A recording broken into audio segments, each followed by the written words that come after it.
Hello. We're back.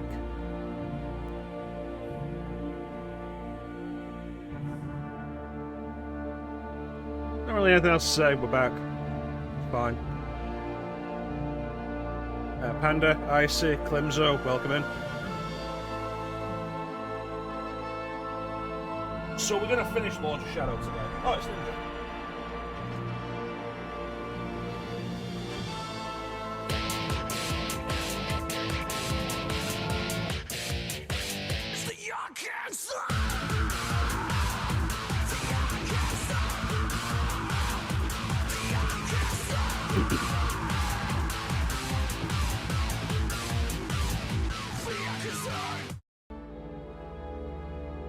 Welcome in, everybody.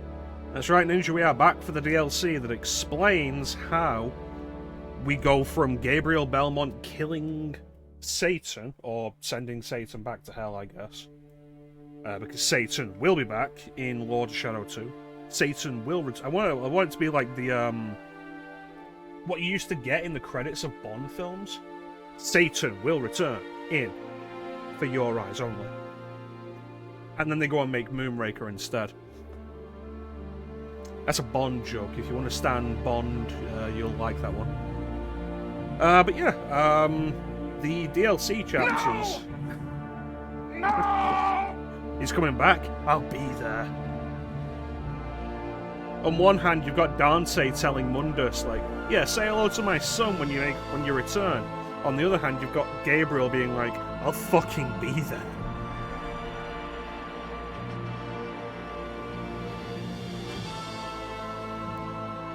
But yeah, we're gonna do these DLC chapters, and they will explain how Gabriel goes from defeating Satan to being Dracula.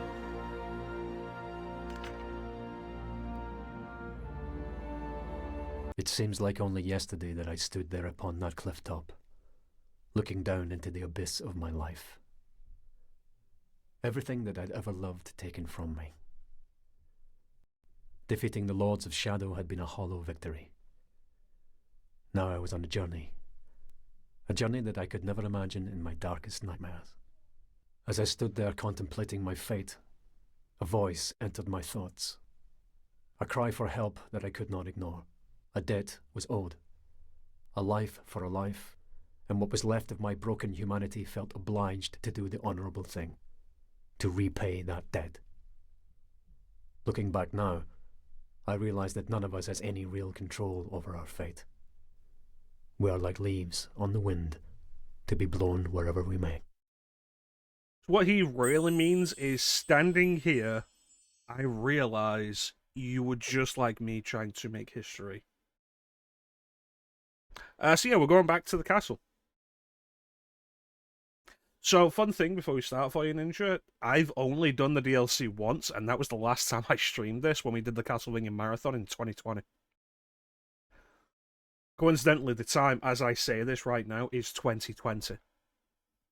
It's 20 past 8. Yes, the castle is the best part of the game. I always hate when DLC stuff does this kind of thing. Because the cutscenes in this are all this concept art stuff. And it immediately feels like a step down in production quality from the main game, and I hate when games do that.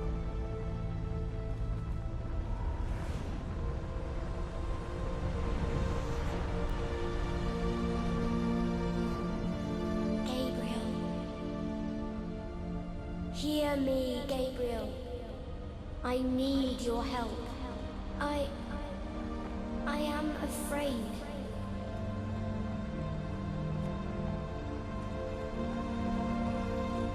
It's not safe for me here anymore. I have no one left to turn to. Gabriel, you must help me.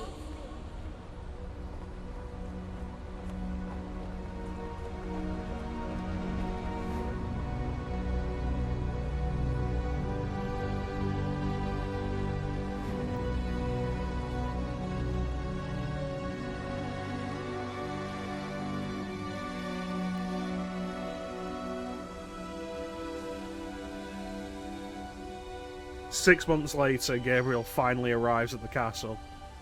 Because this is, like, Dark Ages Europe, and the fastest way to travel is by horse.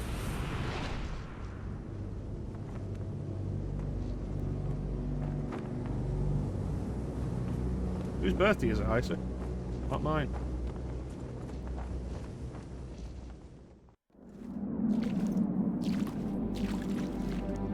Oh, the ice has been melting. Remember when I killed so many people here? And by people, I mean vampires.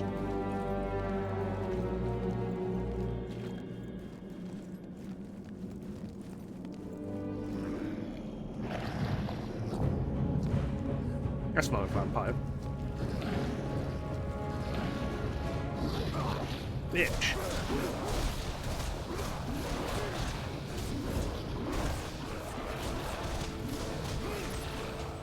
Yeah, whipping.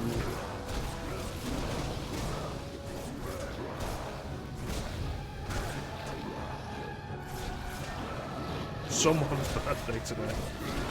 I mean, that is like a statistical truth.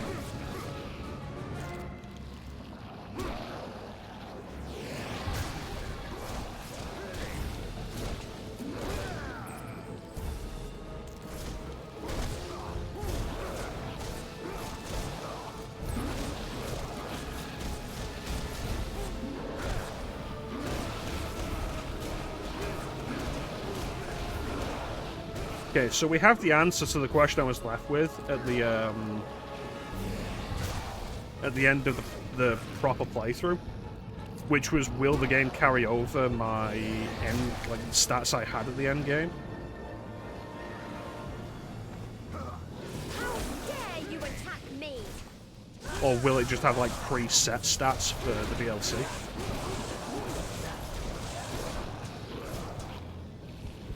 You won't win.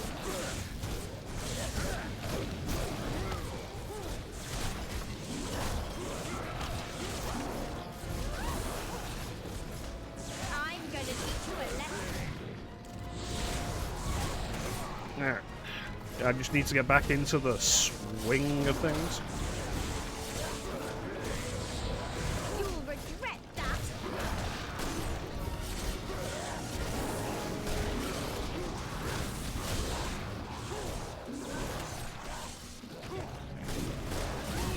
Take that, and that, and that. I just need to get back into the swing of things.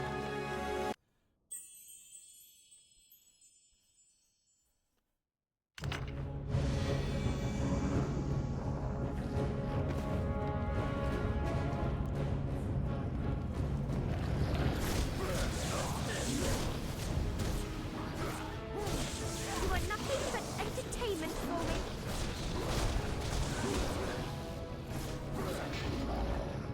Bitch. Bitch. You'll regret that.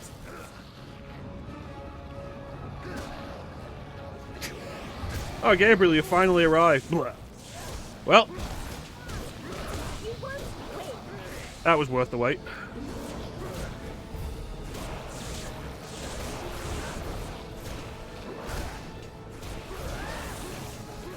I'm gonna teach you a lesson.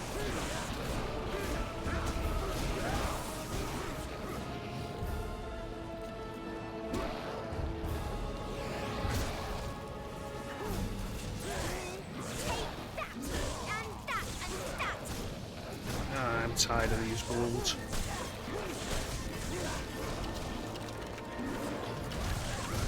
How dare you attack me? So how's everybody doing today?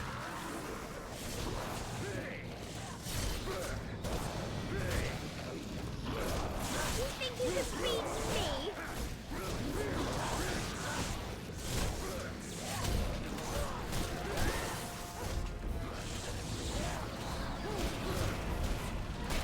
Gotcha. You won't win.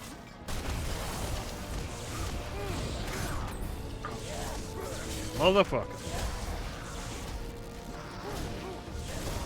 You think you can beat me?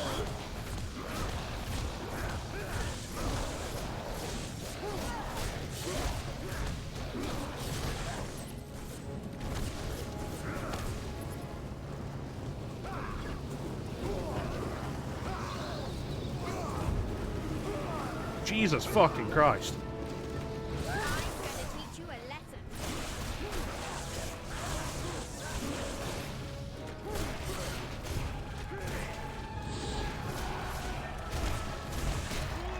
Take that, and that, and that. Gotta prove that I'm actually good at this game.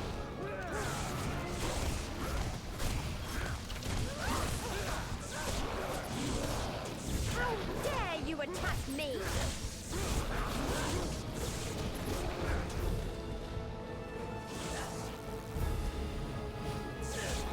You'll regret that.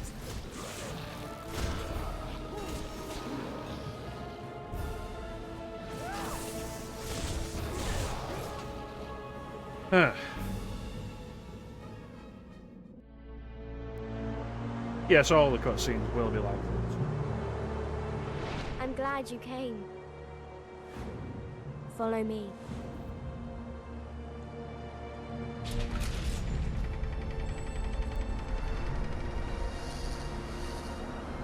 Oh, this is where I beat you at chess.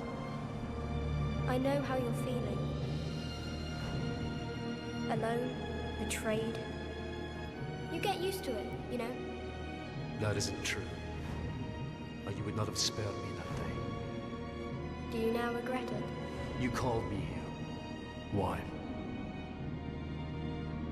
You've destroyed the Lords of Shadow, but in doing so, you have unleashed a greater evil.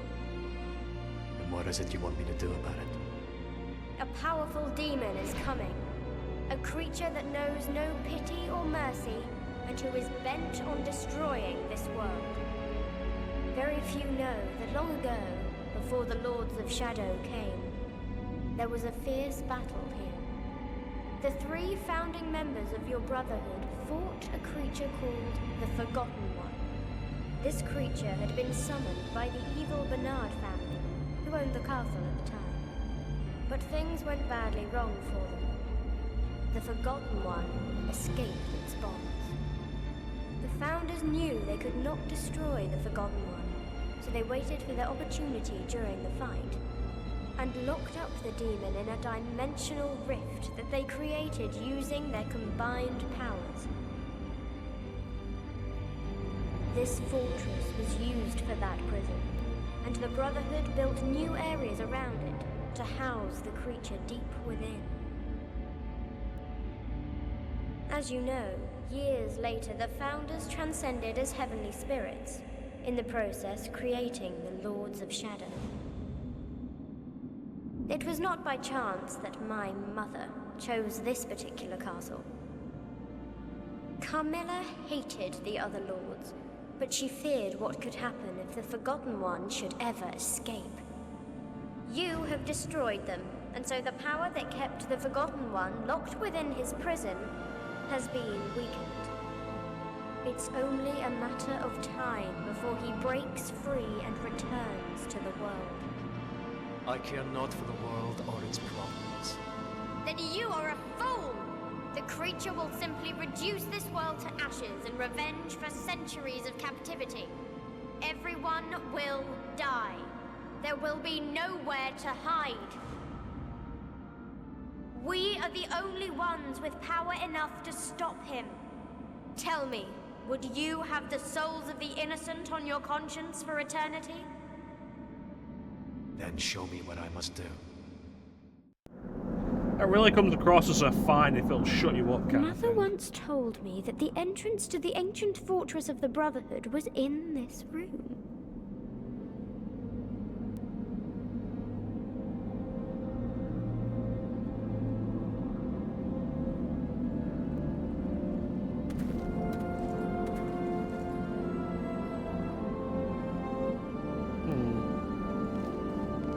Alright. So, the Forgotten One. Another reference to pre-existing Castlevania lore. The Forgotten One is the optional super boss in Lament of Innocence that I did show off but didn't defeat.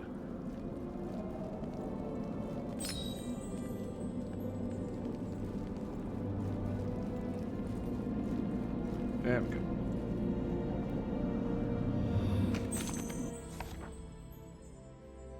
I don't know how it's possible that the Elders of the Brotherhood knew about the existence of the secret accesses and corridors beneath the vampire castle, but they were right. This chessboard is a riddle of sorts and hides one of these mysterious entrances. Now I only have to figure out where each piece goes.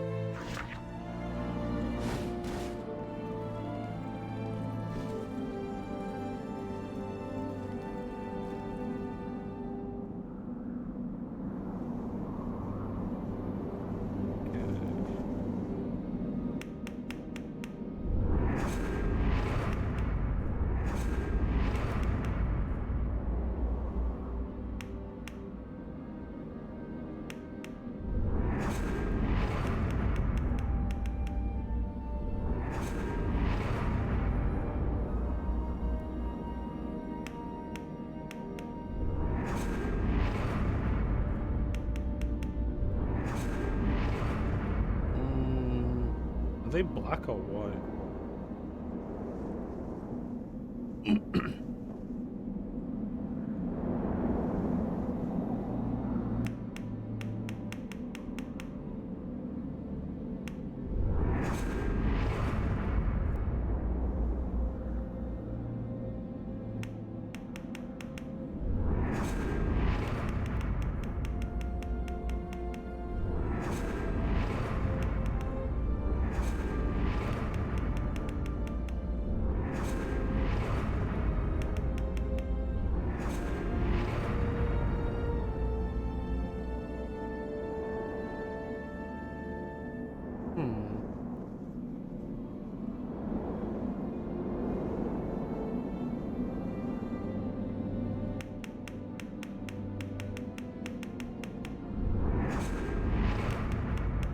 Alright, try this.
I feel like there's definitely something I'm missing with this.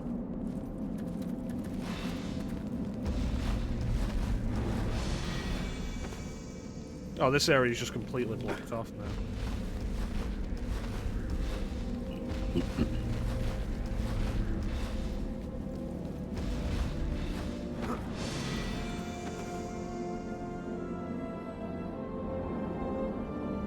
Okay, so put the wolf here.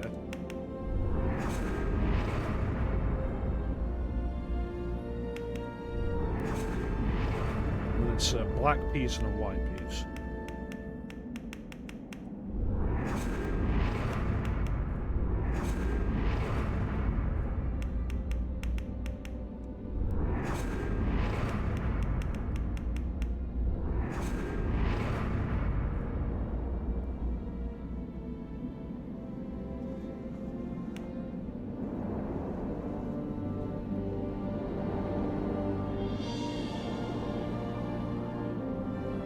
Okay, books around the edges of the tapestries.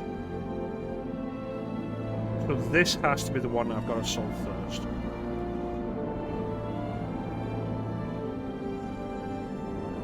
Those have got to be the 3 black pieces. So vampire, necromancer, werewolf, which I did.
This camera's not good.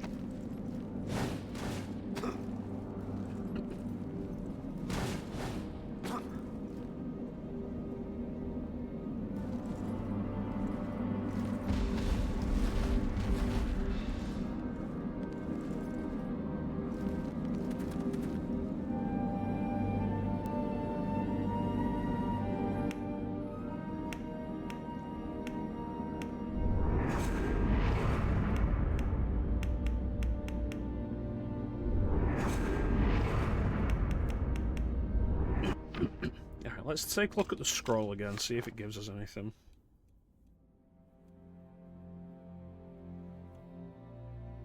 This hint scroll says nothing.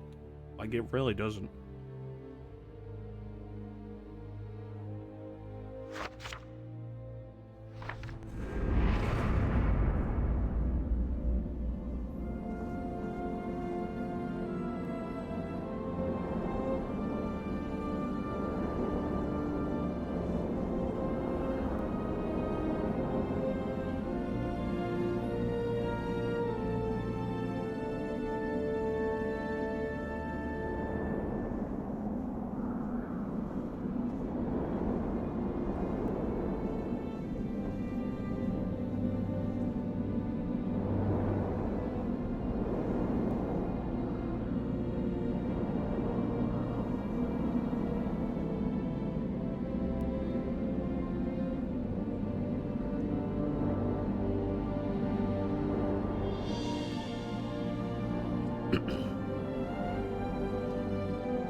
So each tapestry has red and green in different directions, but if you look at where the book is, the book facing the board, red is always on the right side of the book, and green is always on the left.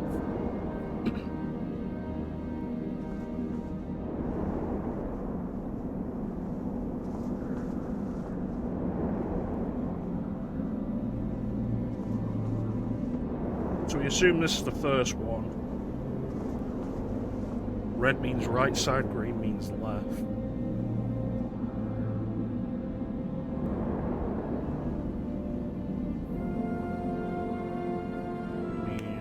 White wolf here.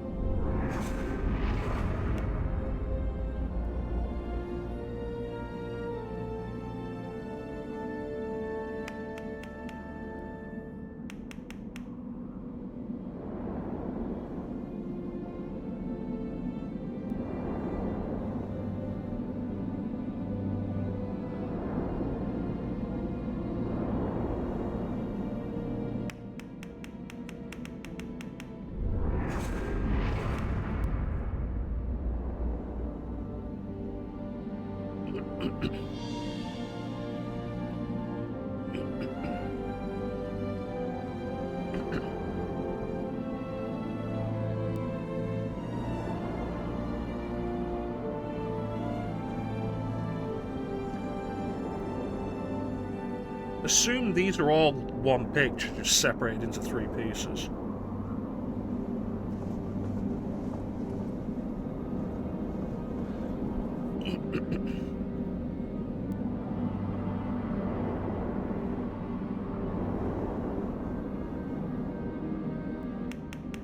Black Necromancer, White Vampire, but this says White Vampire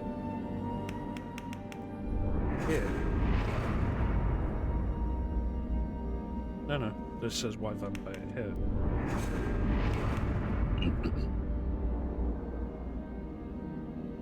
White Wolf here.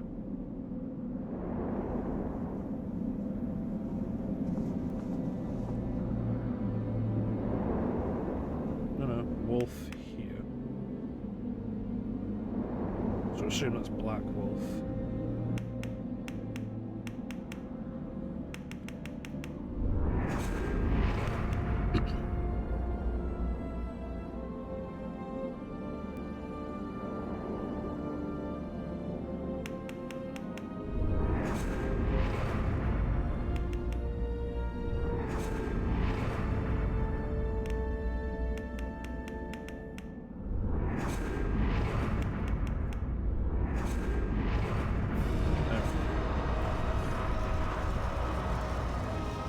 You did it!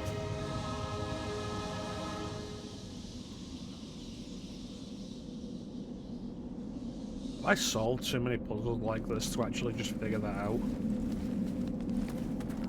Success! Did I figure that out last time?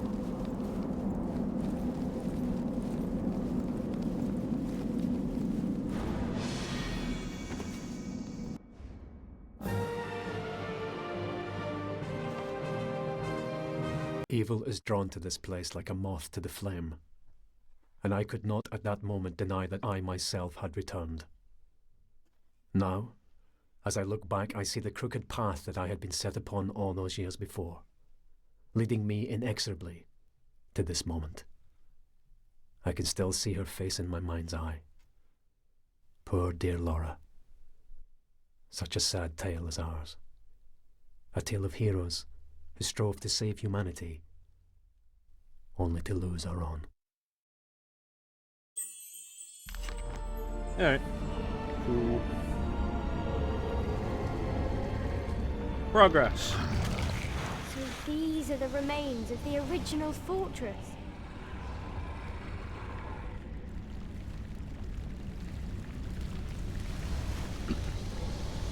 It looks like new monsters. The waters are infested with horrible things that will eat you. You cannot cross by swimming, but maybe your magic boots can help. You could probably help me yourself, Laura.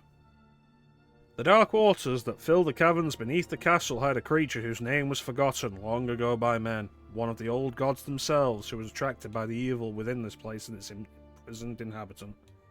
Thankfully for the humans, this immensely powerful and malevolent being rests still, deep in its eternal dream.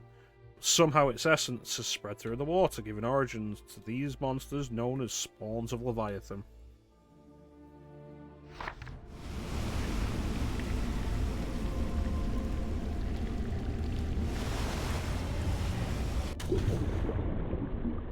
No, I landed on it.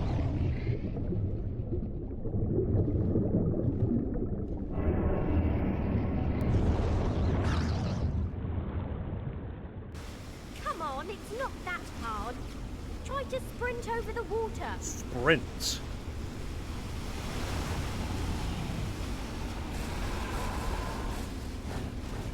Why would I have assumed that's something I could do?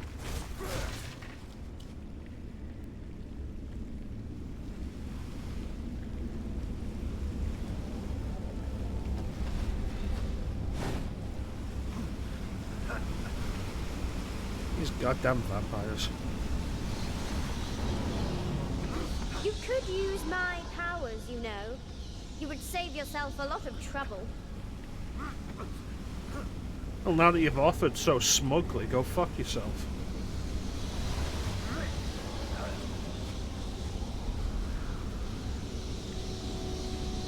Oh, you could use my powers, you know. As like, did you offer? Or did you run on ahead and say, oh, you should be better at this?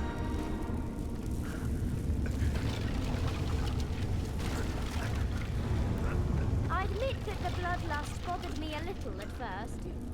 But now I love its flavor. Yummy.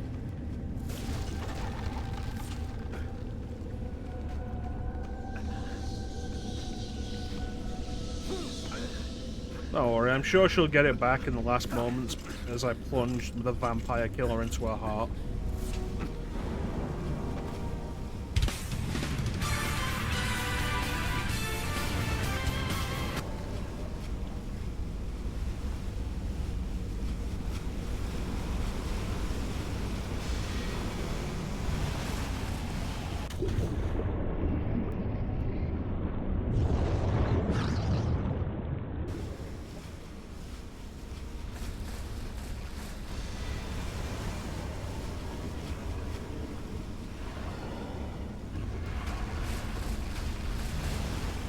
Like me, I'm just taking Frankenstein's fingers for some reason.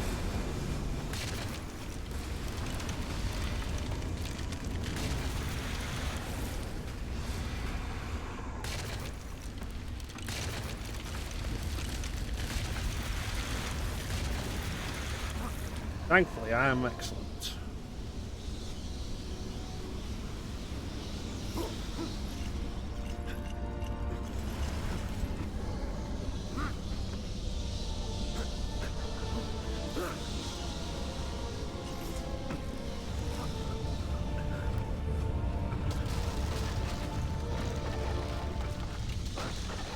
Give credit where credit's due. I do like the look of this place.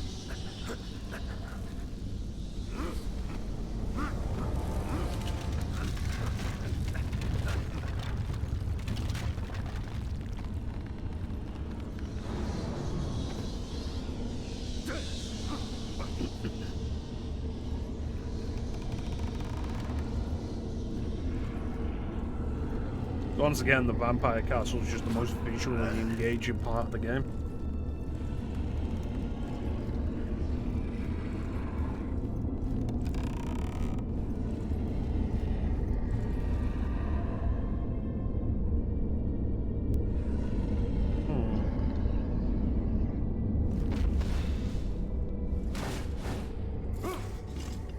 Haha!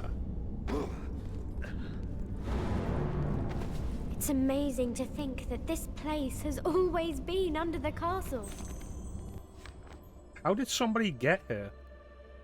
Like, this place has supposedly been sealed up for centuries at least. How did somebody get here? Frankenstein was once a cruel, evil genius who built the time machine before Carmilla took over the castle. The machine, which was based on the work of Dr. Emmett Murren, was said to grant only temporary time travel, so it could not be used for any great length of time. Carmilla cruelly punished Frankenstein for his experiments. One such punishment was the removal of his fingers, which still lie somewhere within the castle.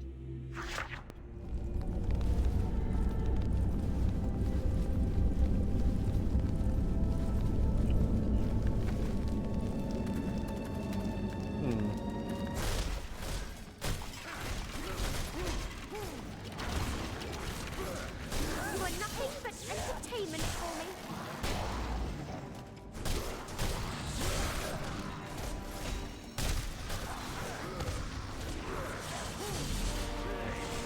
You won't win.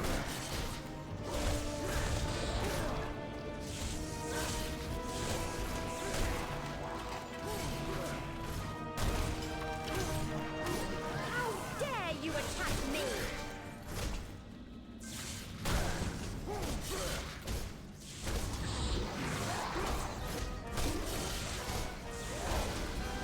You'll regret that.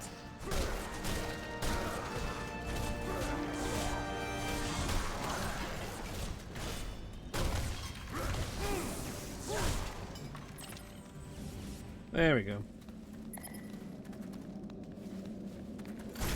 Alright, what was I thinking?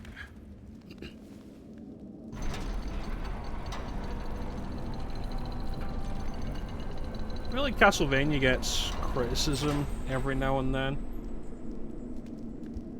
Laura, through the door now. Hold on. For the castle an being entrance a I'll be... criticism every now and then for castle being a repetitive setting. But I feel like if the castle is a repetitive setting, then they're just not doing enough with it.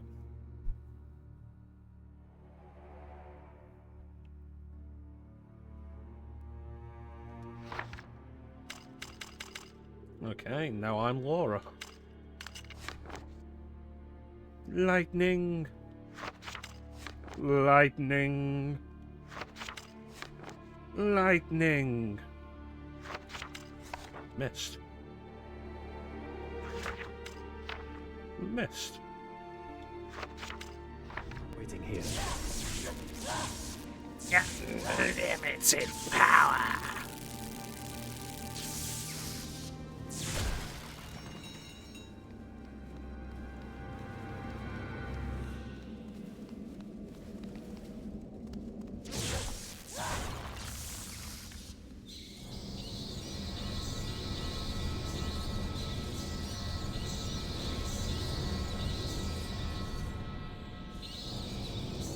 Alright, let's go.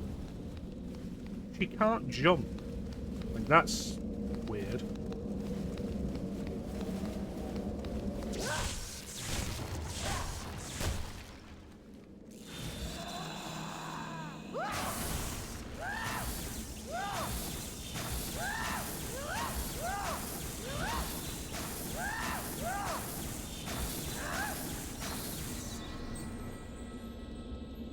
It's just kind of silly.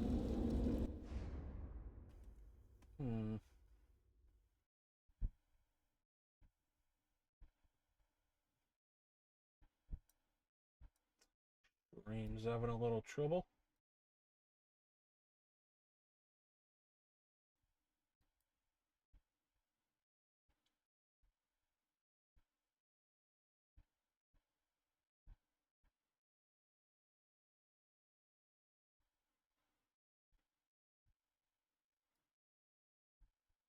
Is that better?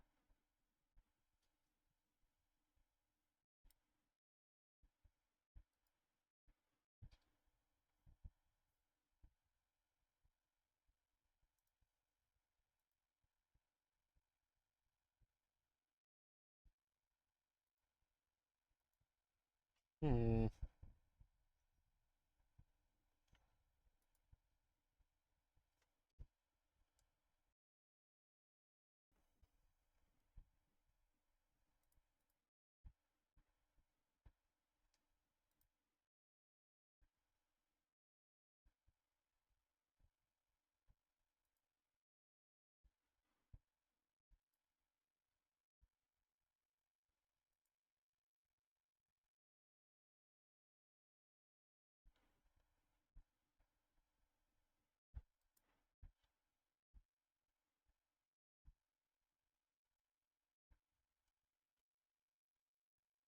Yeah, we'll have to see if that works. But it looks like we're back. Hello.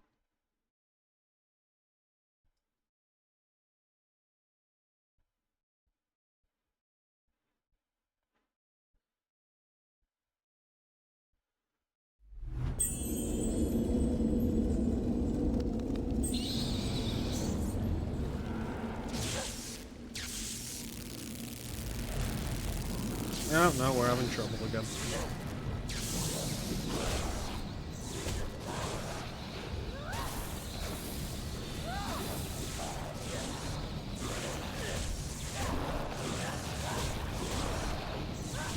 We're doing better? We might be doing better.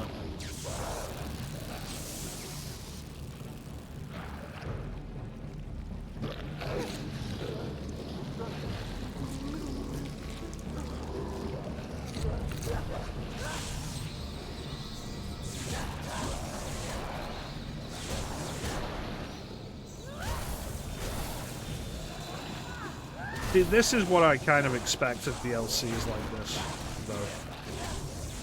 Playing as another character that should be kind of neat, but undercooked gameplay mechanics, undercooked combat mechanics, make it like a chore that you want to be over really quickly. Though it's kind of interesting doing this and being like, Laura should have been able to kill these ghouls faster than she was doing when we were fighting alongside her. And then you play as Laura and it's like, oh no, she can't kill them faster. Her lightning is that shit.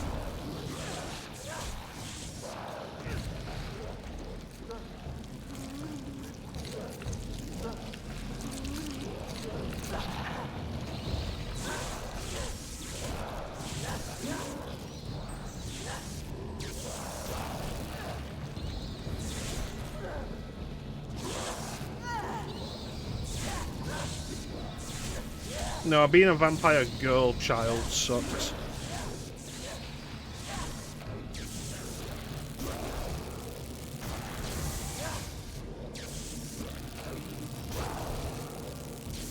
Unlimited power.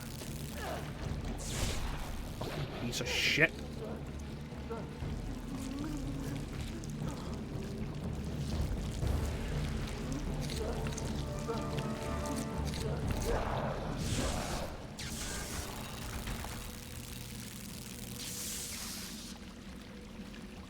Anyway.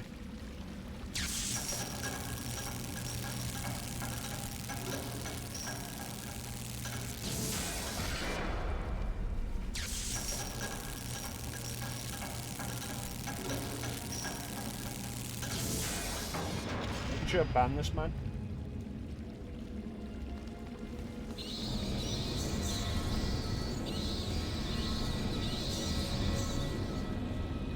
She can't even jump is the weirdest thing. Laura doesn't have the skills to tear down this ice wall despite being a vampire that's lived for countless centuries at this point.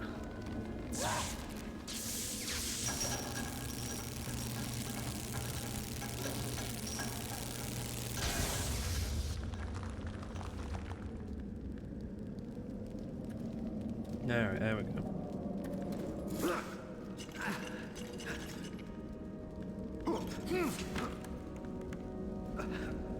Do not leave me alone ever again.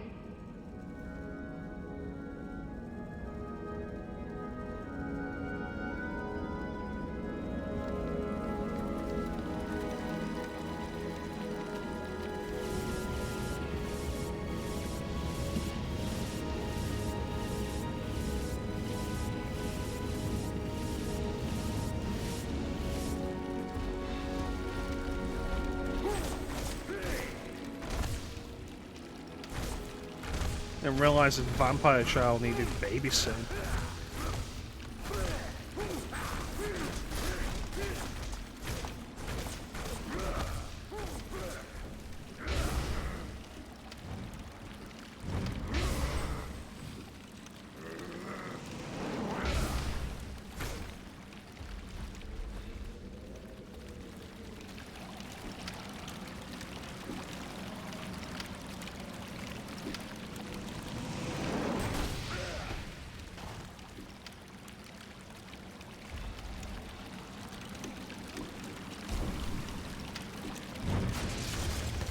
There we go, I remembered how to do it.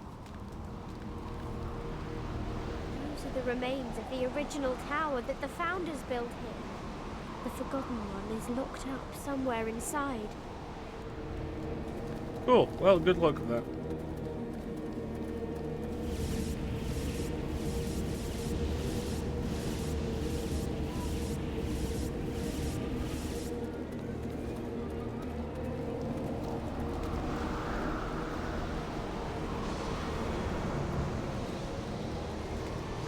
It's like, oh, can you live with the deaths of all of humanity on your conscience? Like, bitch, I will kill myself just to go to hell and fight Satan again. Like, don't test me.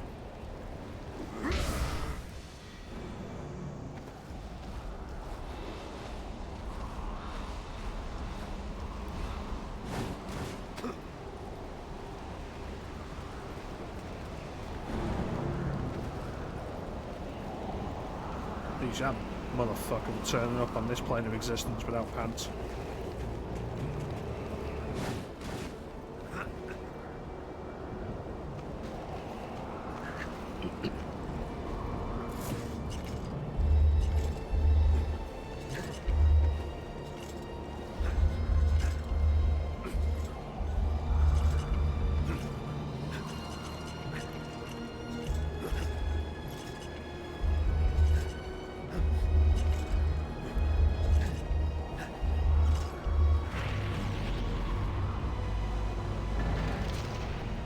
That's a stupid door.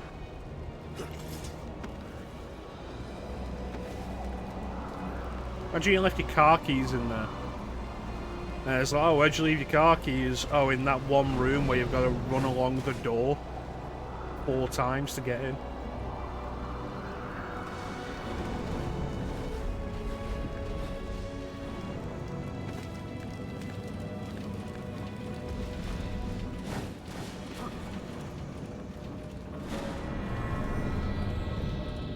I can give power to this mechanism whenever you need it.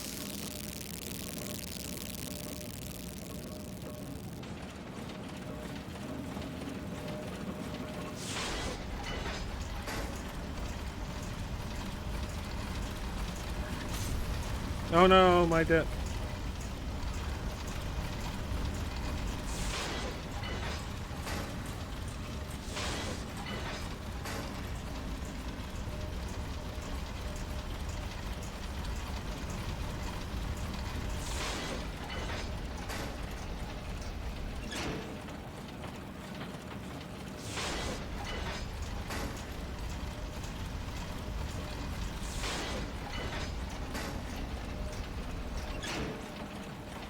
They're not going to stop at an appropriate location, are they?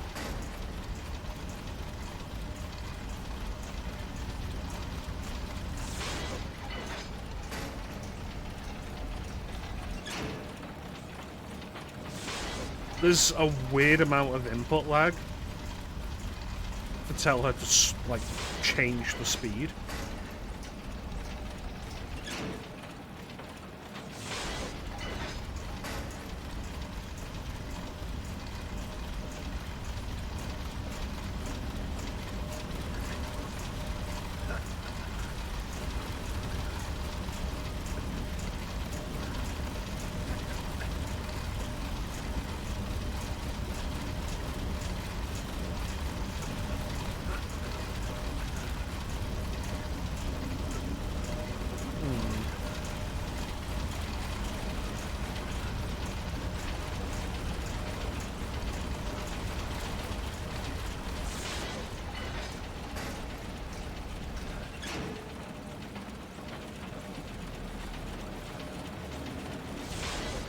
How do we move these ones?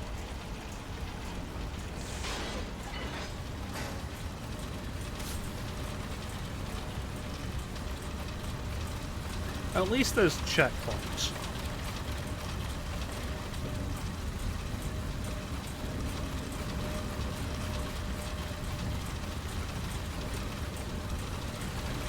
Like, give a game credit where credit's due.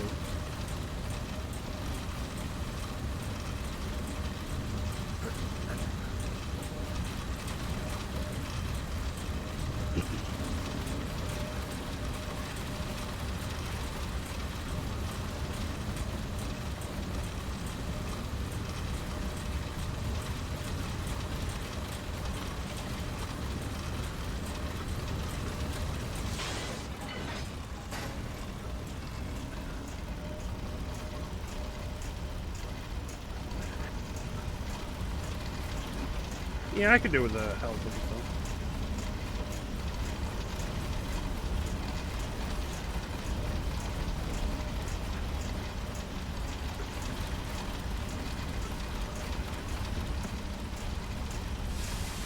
Yeah, I could really do with a health refill.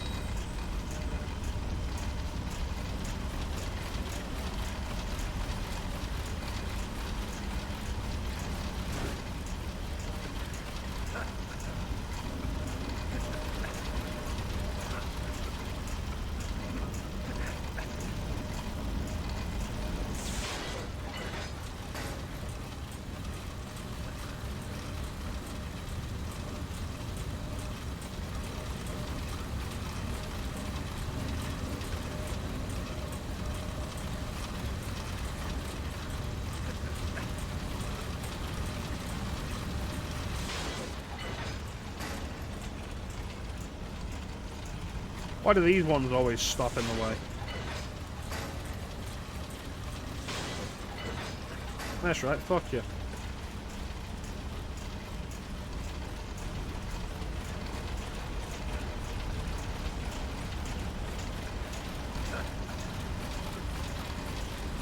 I don't think that should have worked, but okay.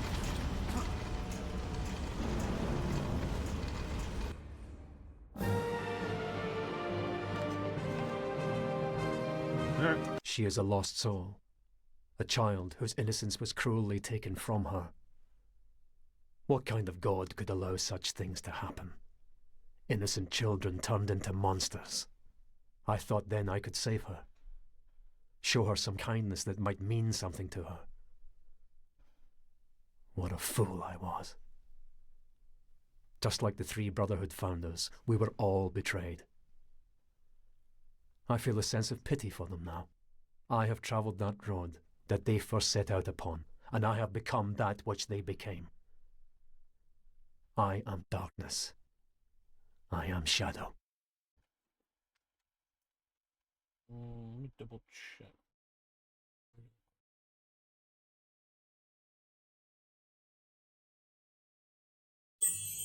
Excellent.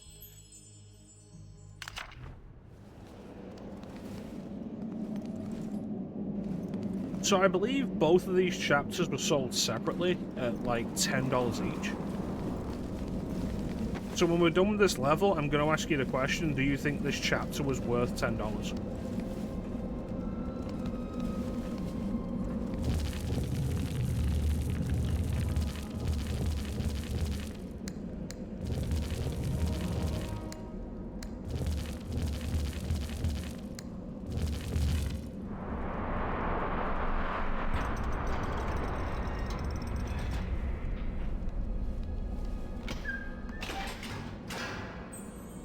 Okay.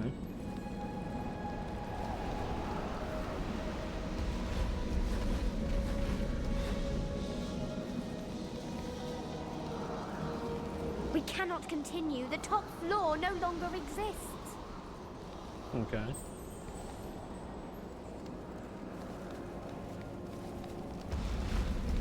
I sense a powerful magic in this clock. Mother said there was a way to turn back time with this machine. Well, I'm going to say, like, don't really compare it to DLC. Just, like, determine for yourself whether or not you think it's worth $10. Because let's be fair, you get less than this for $10 now. You get, like, what, 3 skins for $10 now if you're lucky? You'll regret that.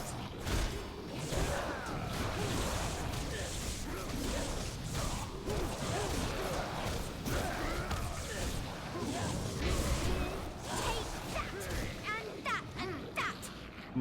But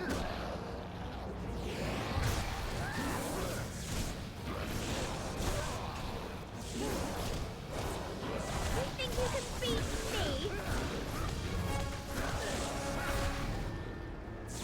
that is a fair point. The Capcom DLC recently has been surprisingly cheap. Because, like, not even just Separate Ways. Virgil in Devil May Cry 5 was $5.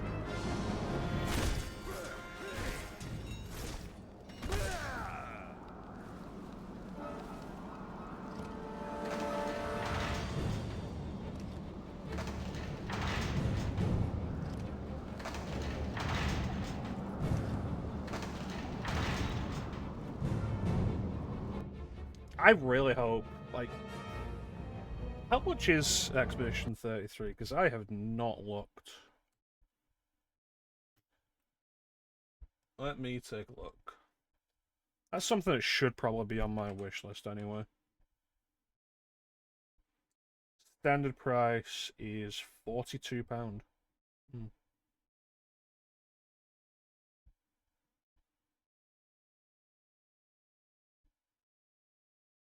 Yeah, throw it on the wish list, why not?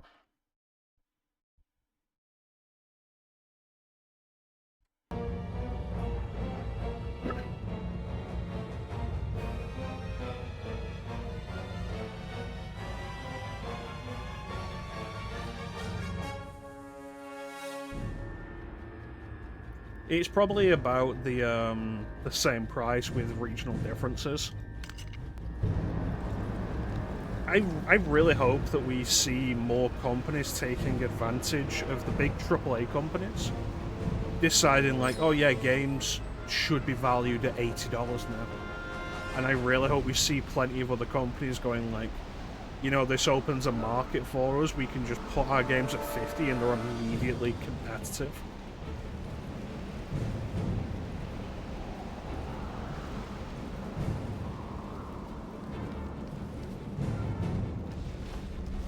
I will not go into the chapel. I'll wait here. Fucking coward.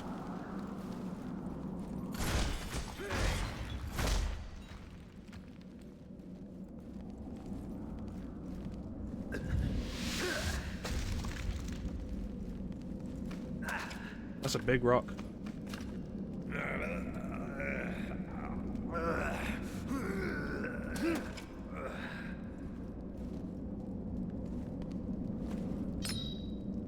Gabriel, where did you put that?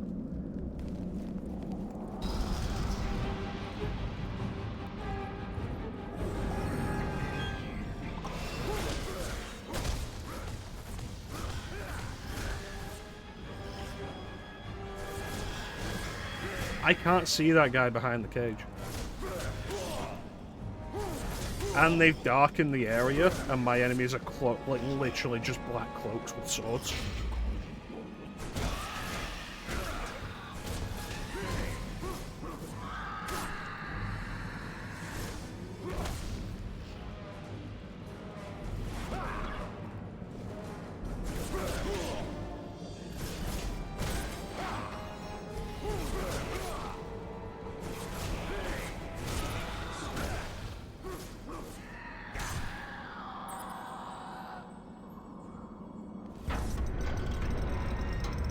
But yeah, this is absolutely an open area now.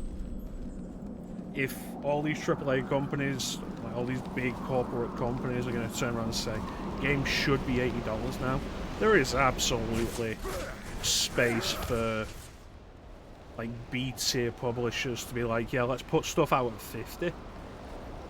Like we used to anyway, but now it just makes these games more appealing for the masses. There's always going to be the people who'll pay whatever the industry wants them to.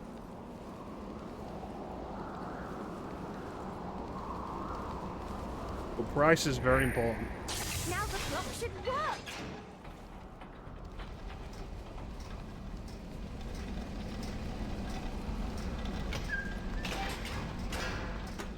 Like Baldur's Gate 3, we can talk about how Baldur's Gate 3 hasn't really dropped in price that much on sale since it came out. But Baldur's Gate 3, I think, is $50, maybe $60. And you get a lot for that. You get far more than what a lot of companies are demanding 80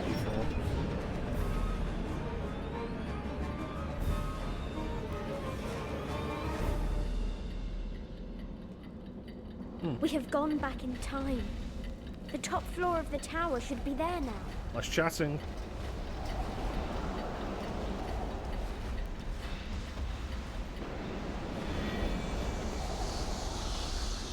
Here are the shrines of the 3 founders of...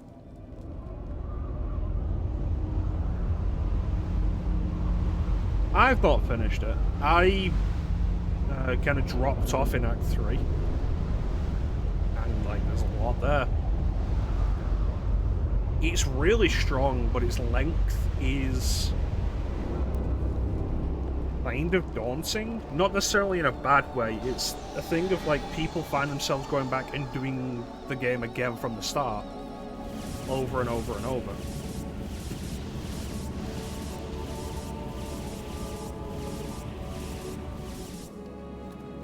Ah, Cornell, the youngest of the founders. His overconfidence blinded him to the threat that you represented until it was too late.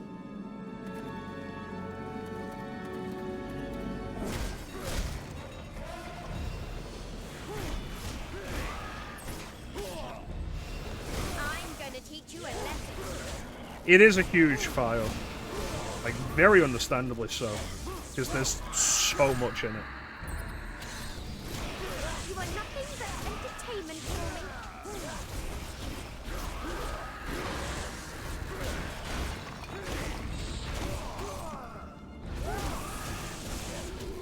You won't win.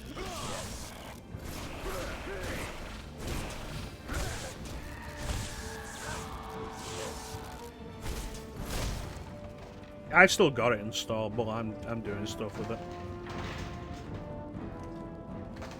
But it's one of those things of, like, if a game has to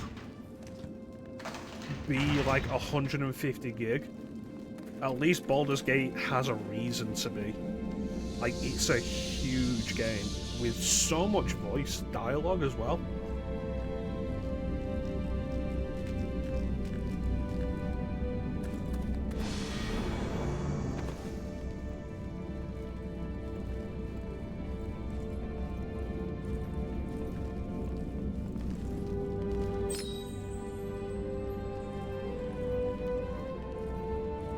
And like, I might get flack for this, but like in contrast, I don't think Final Fantasy VII Remake should have been 2 Blu-rays.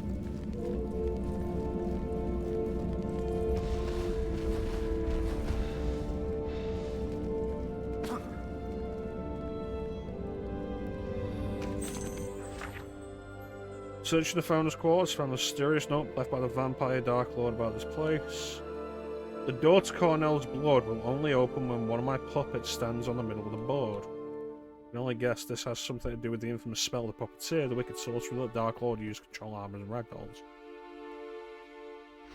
Yeah, Remake was 2 Blu-rays. And, like, I remember, very specifically.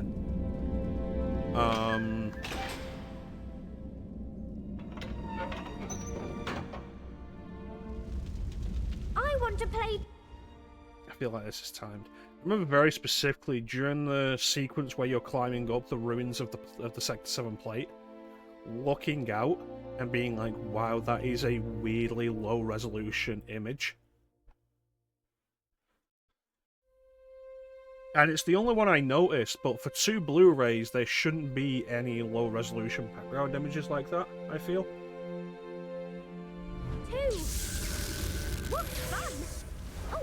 Oh, see if you are able to put the toy into the center of the board.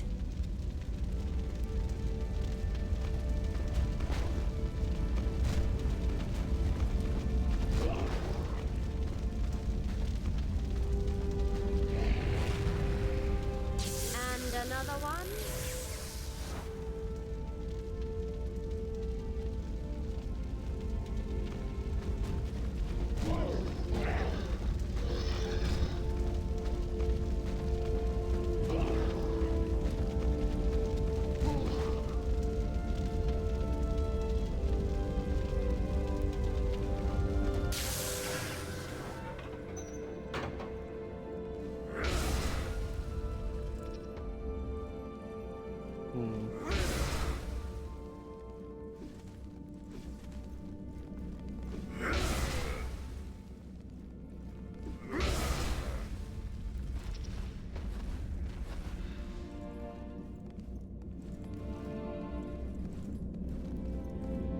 Yeah, that should do it.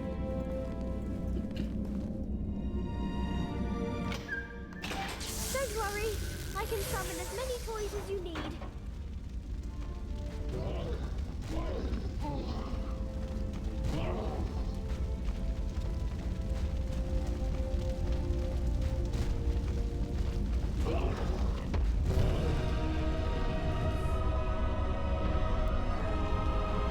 There's Cornell's blood.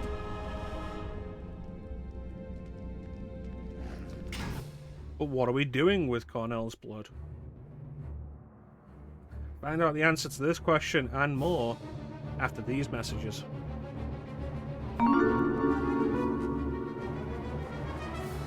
Don't go anywhere. We'll be right back.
And we're back.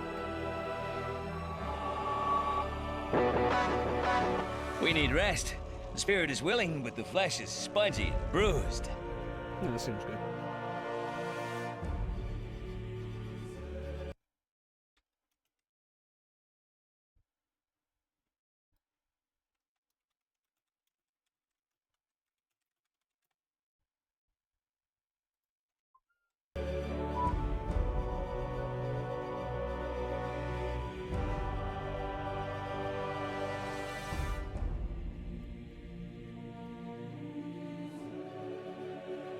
Hopefully that's going to work now for Ninja.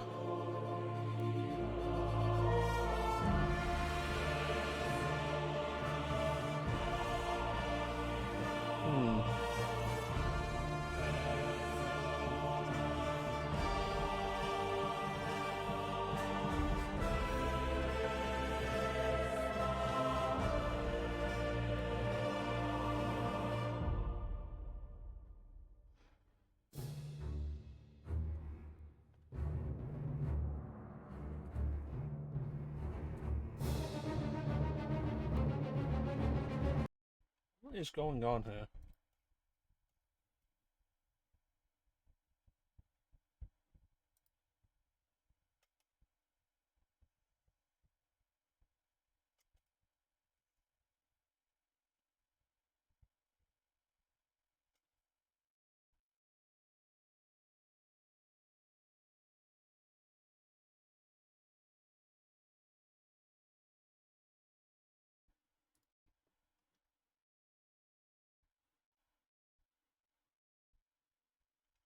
Okay, see if that fixes it.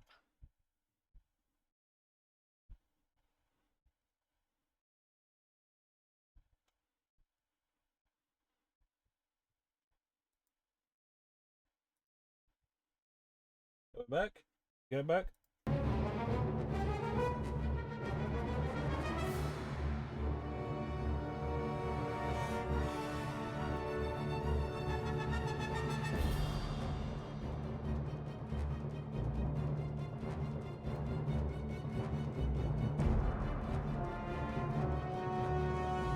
Bruh, bruh, bruh, bruh, bruh.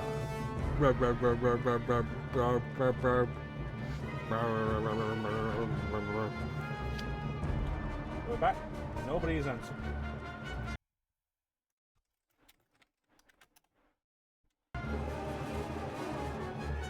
You are worthy. I'm gonna say it as a yes. Yeah, what's going on? Oh, it's just ghouls. How dare you attack me? Yeah, so I don't know what was going on there. When you were both saying that, I decided to look at the stream myself, and it was giving me like when I went into the BRB, which was over 3 minutes ago, so that was an issue. Despite you saying that I had no issues with the stream on my end. So I just restarted stream.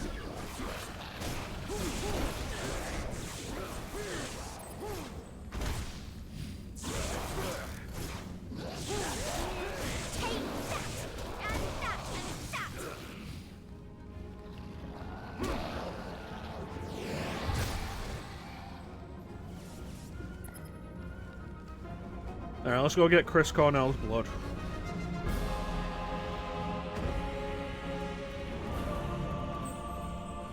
Well done. We have Cornell's blood. We'll watch 42 minutes of ads. Can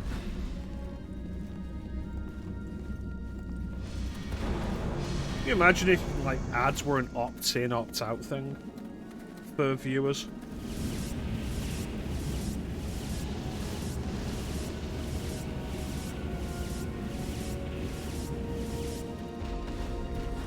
At the end, the sage Zobek was only a pawn in the hands of Satan. But still, if you had known, would you have killed him when you had the chance, Gabriel?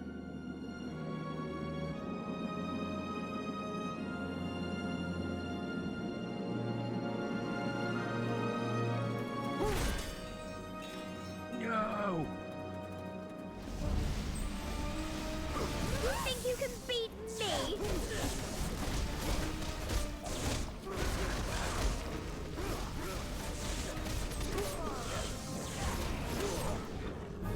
my health disappeared very quickly there.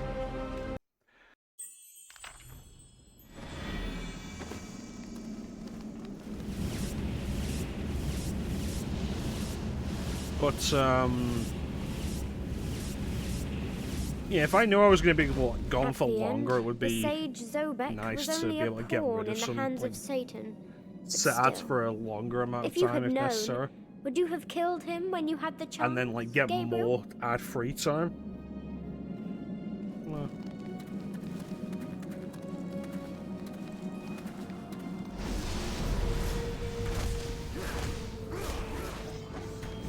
You'll regret that. Oh, well, that's why my health disappeared. That was one fucking hit.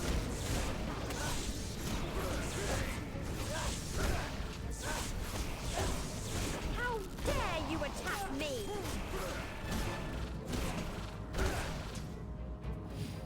Like, goddamn.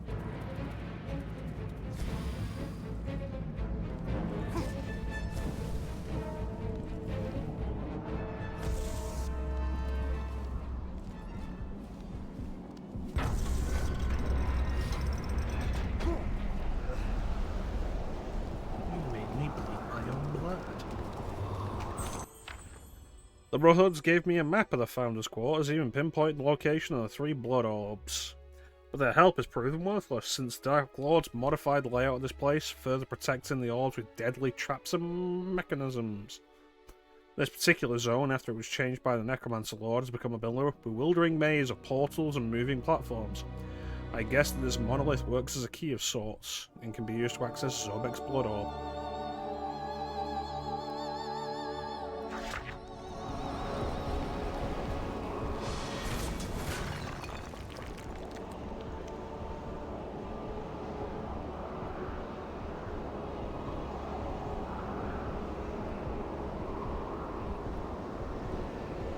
Alright, the concept of this seems simple enough.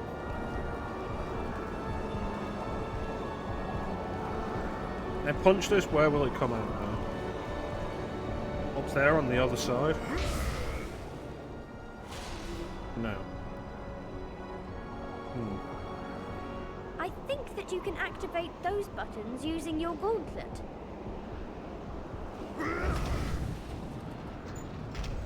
Okay.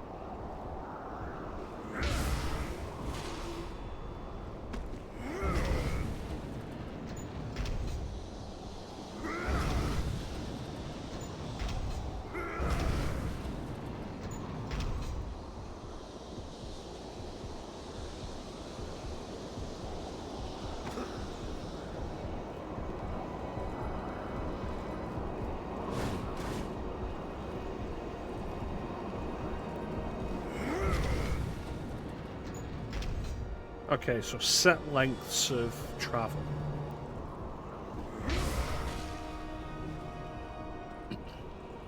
Come on, green. I can't get anything to cover purple, so we move this over here, maybe? And use this to open the gate. There we go.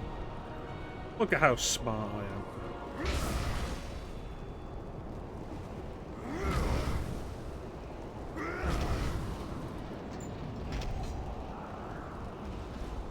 Now we push it back. Are you still behind, Ninja? Oh, it's reset the ad timer to half an hour instead of an hour again.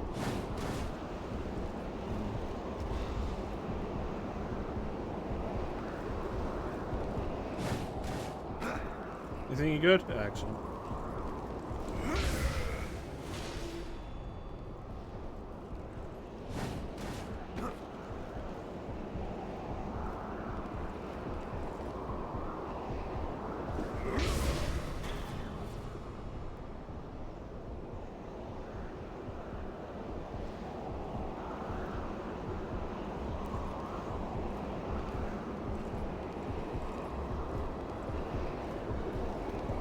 Yeah, I don't know what the issue is there.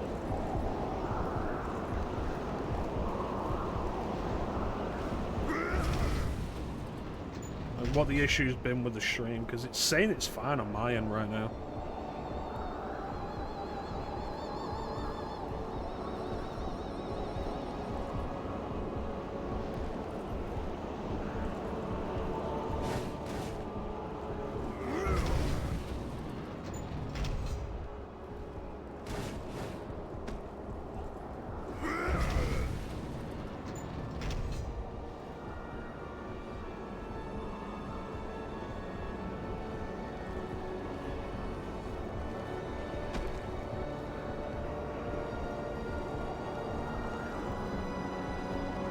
My internet has been a real pain lately. And I'm not sure what's been causing it. Been doing better over the weekend, which has been nice because it's been garbage for like a week.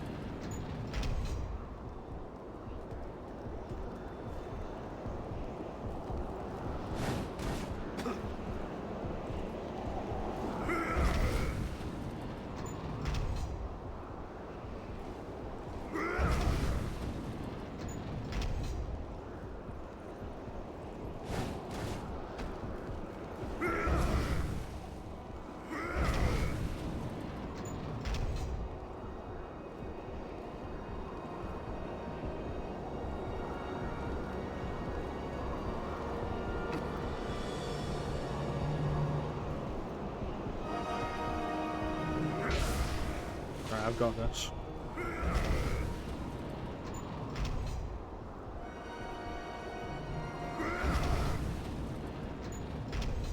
We have to go backwards to get it into that corner again.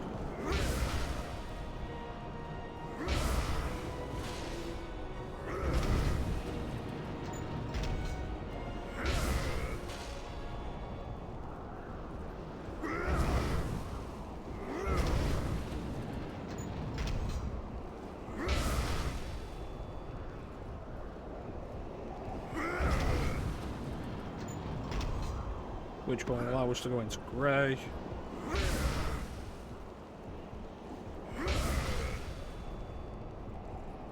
Unless I do this, in which case it actually allows us to go into blue.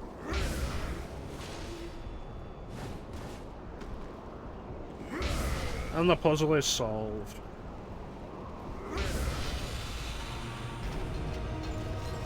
Once again, I have proven that Zobek can't do shit against me.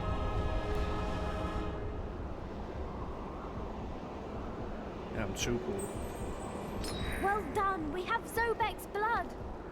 Yay. It's pissing it.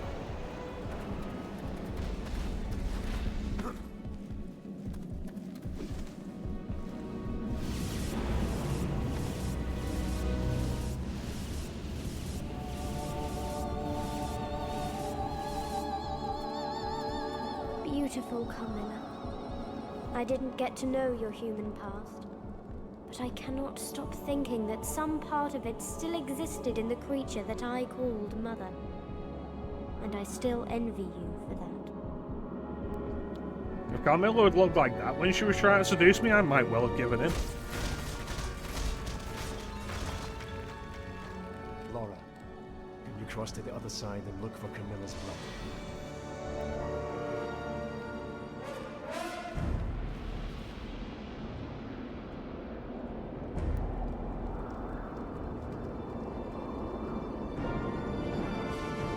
That's a bowl.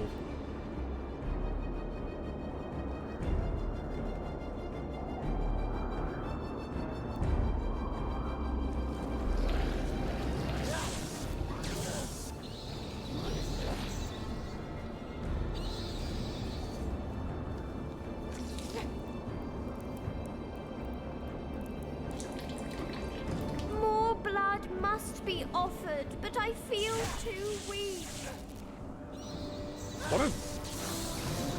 What a little baby voice. Oh, but I'm too weak.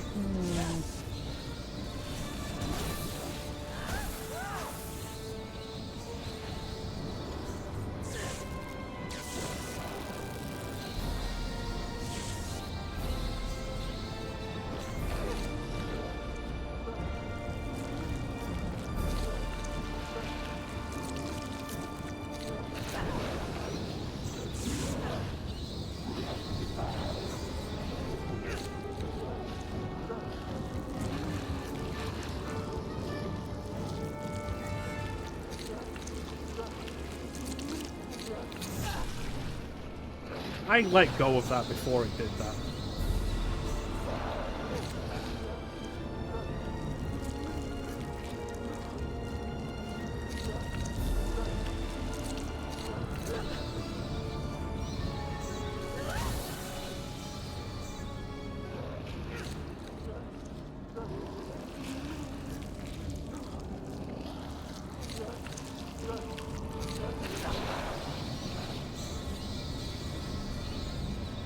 Alright, here we go.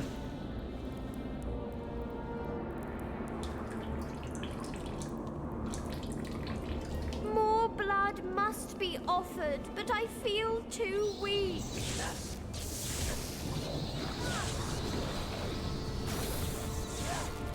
The idea that Laura ever had us at her mercy when she's this garbage of a fighter is really irritating.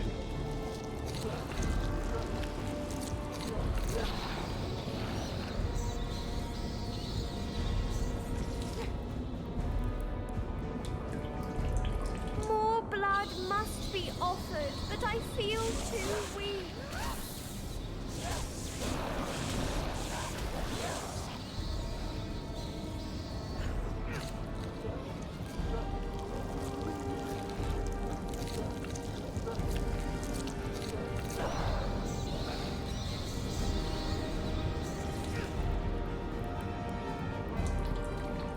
Offering accepted.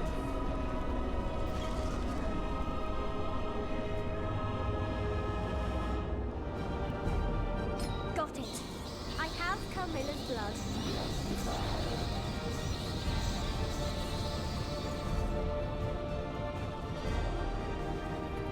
Alright, now let's figure out what we're doing with them.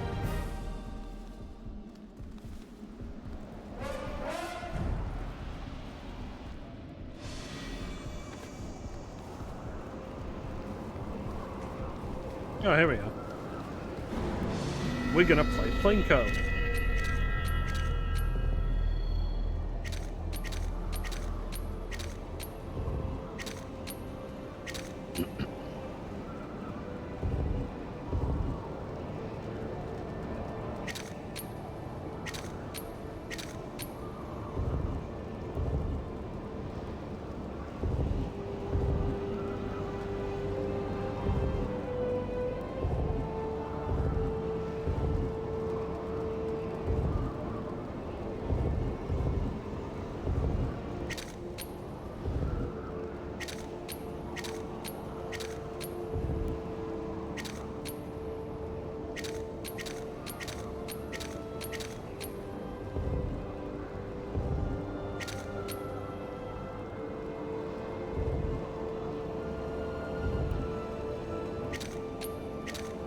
I don't like this puzzle.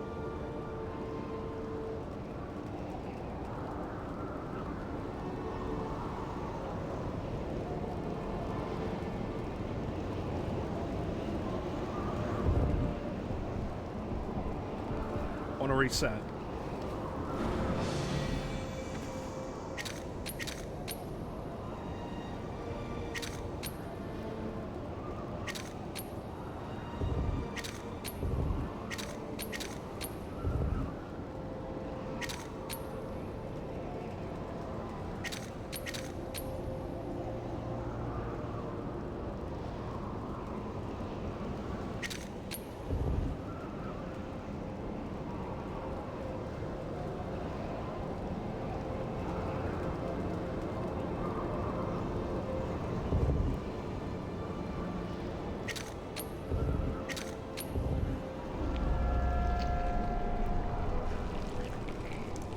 Oh, I'm only aiming to do it one at a time. I thought I had to set it up all three at once.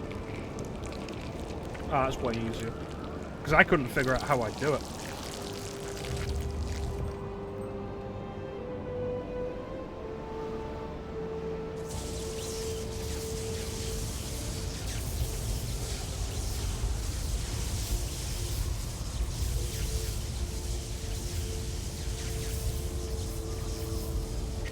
But no, this is way simpler.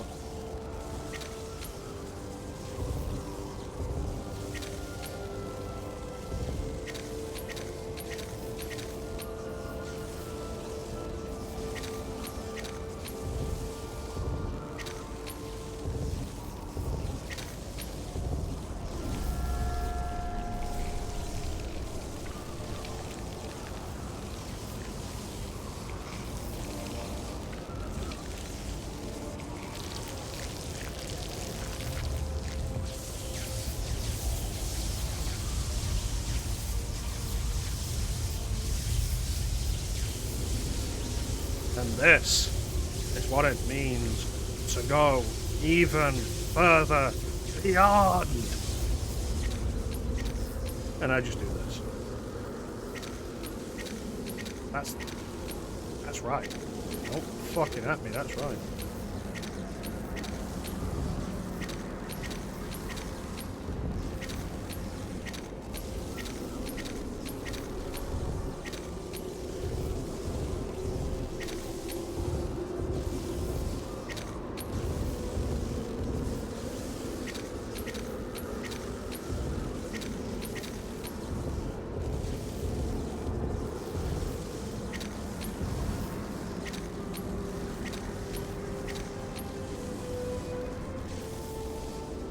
How is that not right?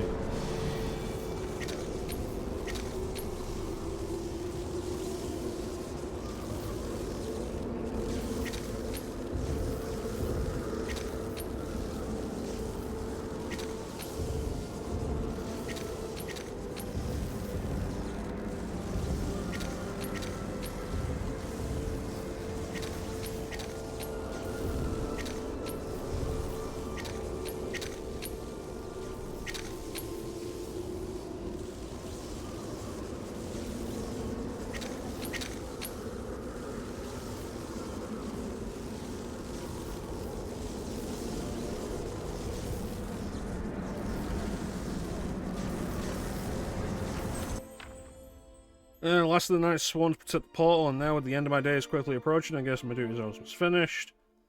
Last thing I'll do is Brother of Night, Brother of Light, be able to detail the portal aperture process, to allow Legacy to live on in the hands of the next night.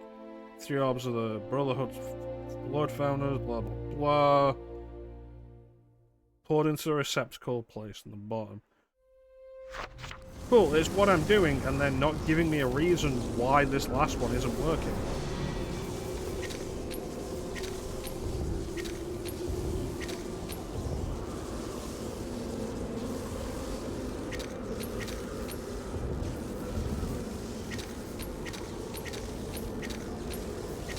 Oh, because it's at the fucking side, god damn it.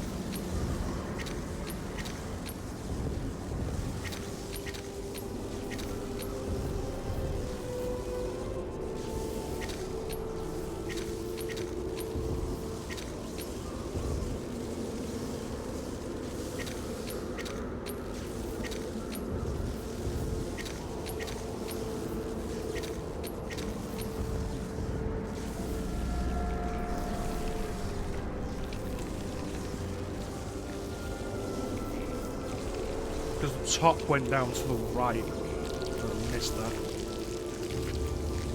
God damn it.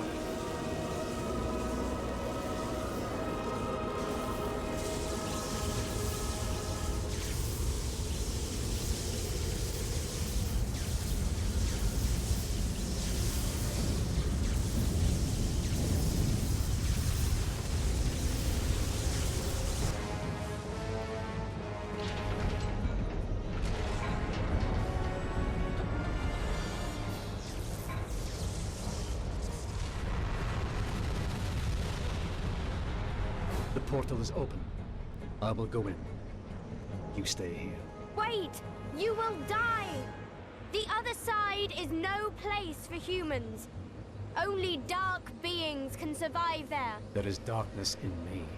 Yes, but there is also love, compassion, and tenderness. You must leave it all behind. You must become a creature like me. Why don't you go? Drink my blood. Its power can protect you once you get to the other side. I'm sorry, you have no choice. I know.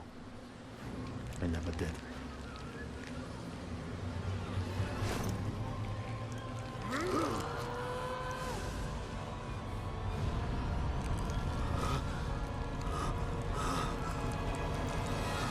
What is happening to me?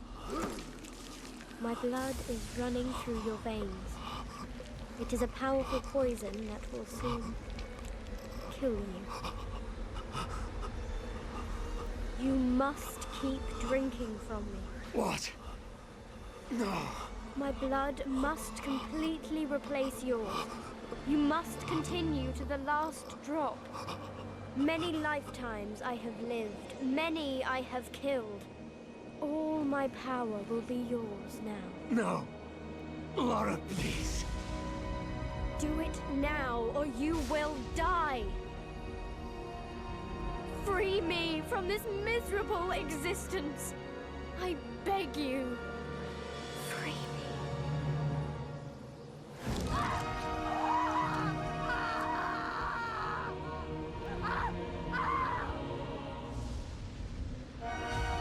That can't be the only way you make a vampire.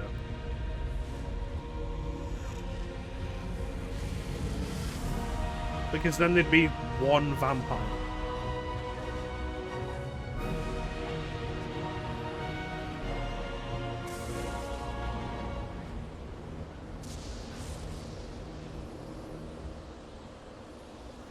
To be continued.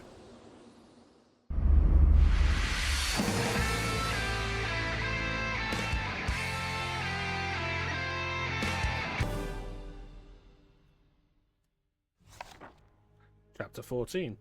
So that is like one of the DLCs.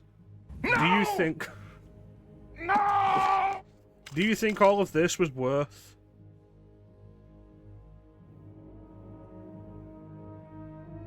$10?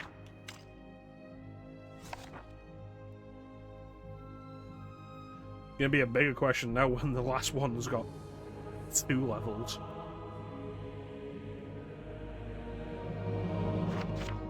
A lot of it was filler, yes. And so I entered the dimensional rift, seeking the Forgotten One. The air was thick with death and decay. Poor Laura had told me that this place was not for humankind. But I was no longer human, and any vestiges of my humanity were now gone from me entirely. I hungered for revenge. Darkness consumed me. Rage drove me. All those people who had died or suffered at my hand were but a distant memory now. I wanted blood. The demon would feel my wrath this night, would feel the bitter taste of defeat at my hand, and I would crush his soul to dust beneath my feet. The terrible path of my destiny was now laid before me, and with absolute clarity of mind, I walked that path paved with the corpses of my enemies and friends alike, with relish. Here we go.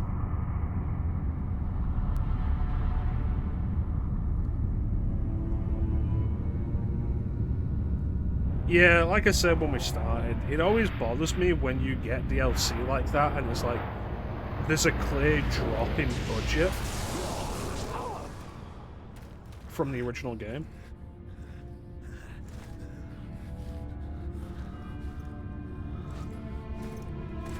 Yeah, we can still use all our weapons.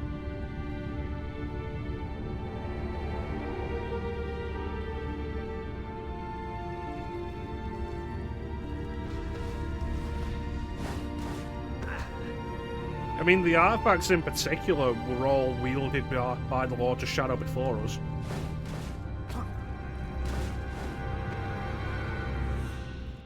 And the combat cross itself, the vampire killer's broken. We broke that off in Carmilla's heart.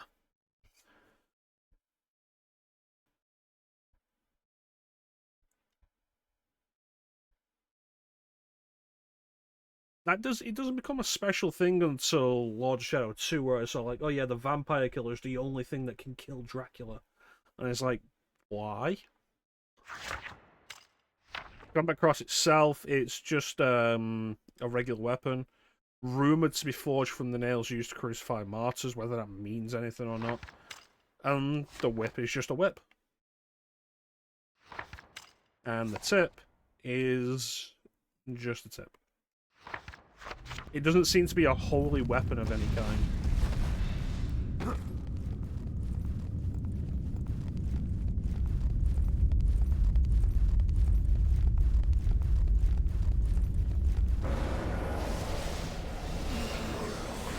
No, the spike chain is for I blocked that. That was a perfect block. I timed that perfectly. Don't fucking bullshit me.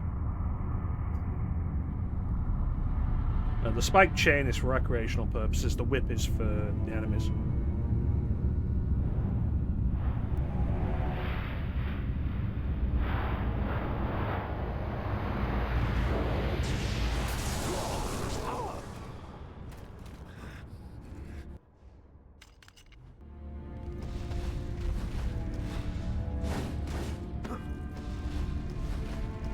Alright, let's do this.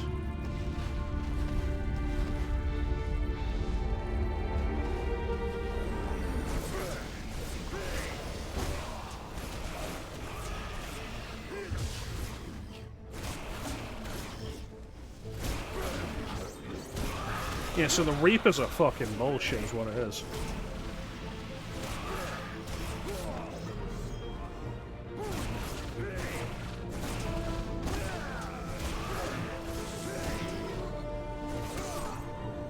And look at that, most of my health gone. One hit.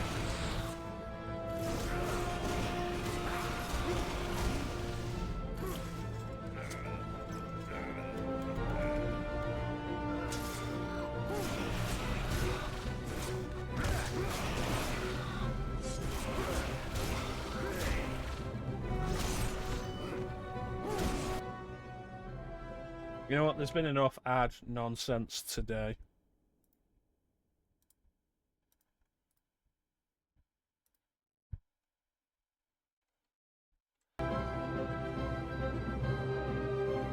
Yeah, you'd think, wouldn't you?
Alright, there we go.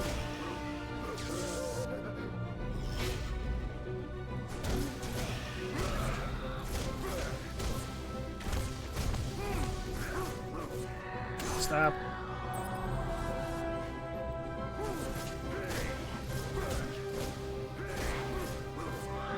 Stab.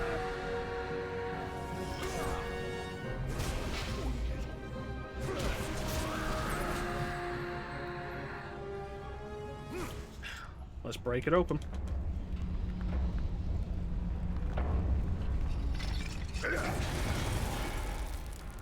That was kind of underwhelming.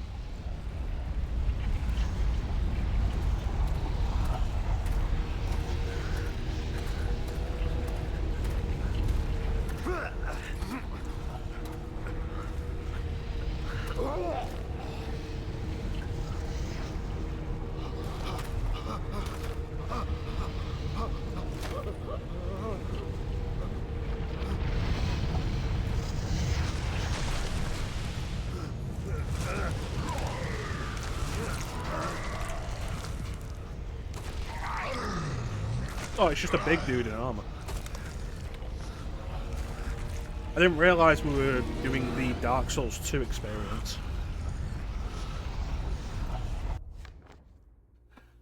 The Forgotten One. Size? Big. Big. He's a big boy. The Bernard family were responsible for a vast number of hideous crimes. Most of them involving foul sorceries and demonic rituals. The most horrible of them all was the summoning of a creature known only as the Forgotten One, an evil monster of immense power. This entity was the sovereign of the elemental plane of darkness, and quickly escaped the Bernard's controlling magics. Finally, the three founders of the Blood of... Three founders of the Brotherhood of Light fought the demon and used their powers to imprison it forever. Or so they thought. Today, the monster impatiently waits the time of its release, eager to seek retribution against all humanity. So, I don't know if you remember this from the last time we did this, but I think almost this entire level is a stealth sequence.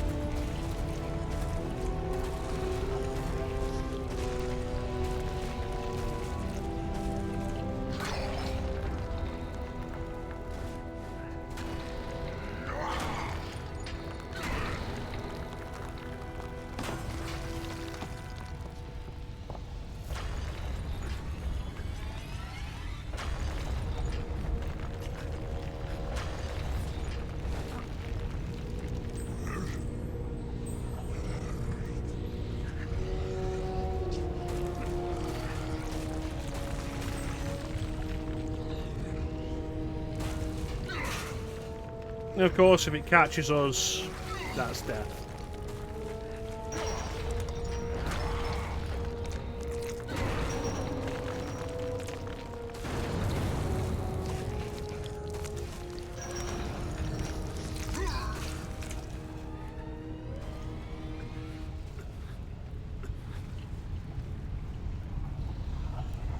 If I remember rightly, it's not the worst stealth sequence in the series.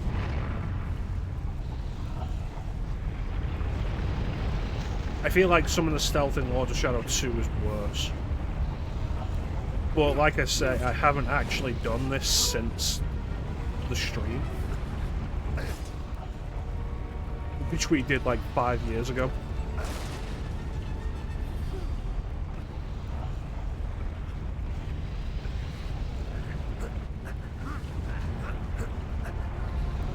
It is creative, at least, because it's not just that we have to hide, we have to follow it. And the environment changes as it moves. It's essentially a tailing mission, but way more interesting than any of the tailing missions Assassin's Creed ever did.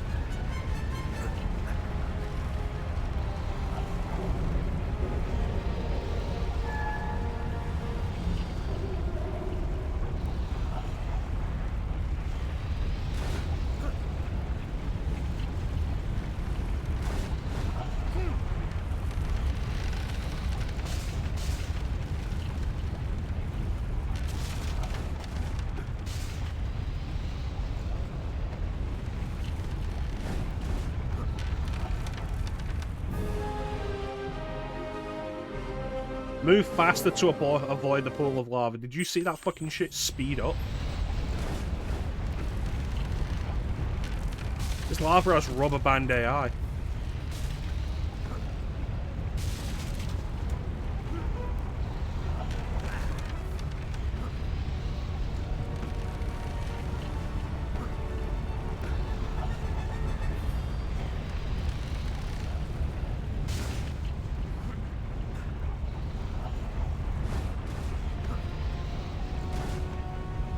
Let's get out of it. Oh, he's back.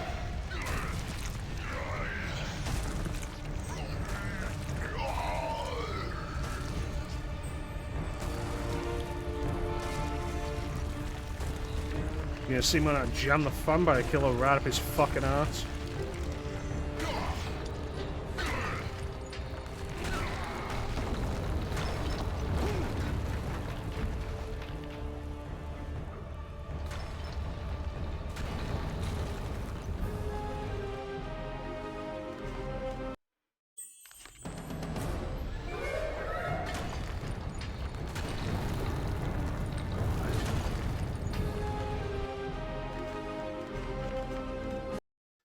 Alright, let's try this again.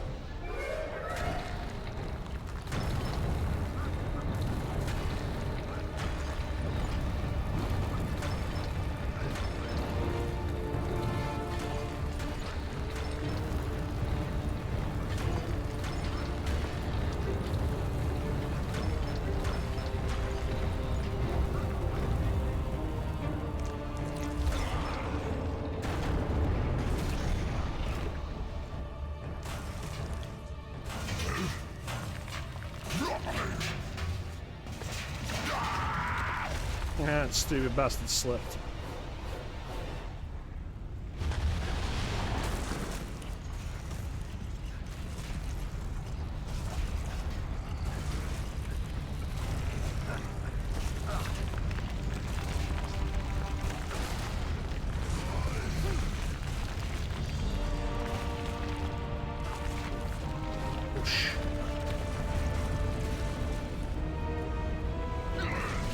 Fucking hell.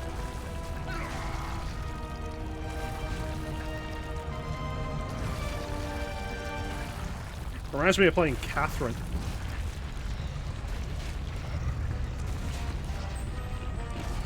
Somehow hasn't seen it. Because he's a stupid bitch.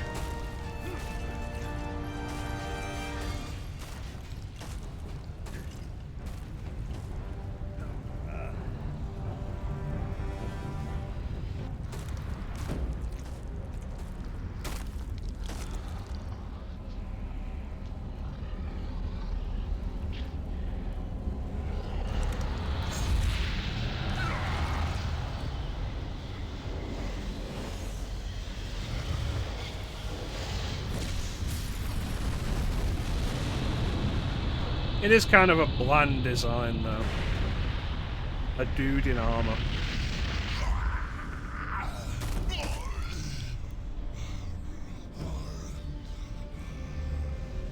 He's weakened. Now I should put my stake in his butt.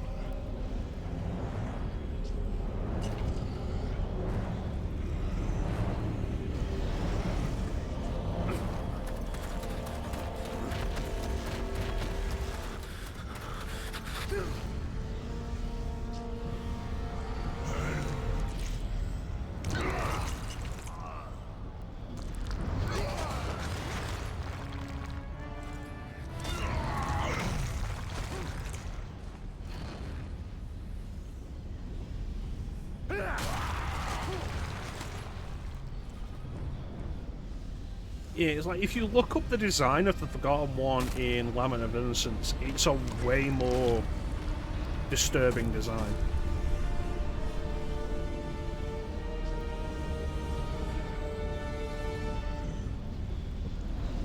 It's kind of a giant corpse. What is this, a human here? Who are you? Fool! I am your destroyer, demon. You! Pathetic mortal. Nothing can overcome my power. That outfit. You are a warrior of the Brotherhood, but something about you is different. Your soul is unusual. Mark my words, when I am through with you, you will beg for your miserable life. Is that so? You think you could defeat me now that part of my power is destroying the seal? Hear me, warrior. My power is unlimited. Kind of a lame voice. I will strip the living flesh from your body and devour your soul. Enough talk. Have at you.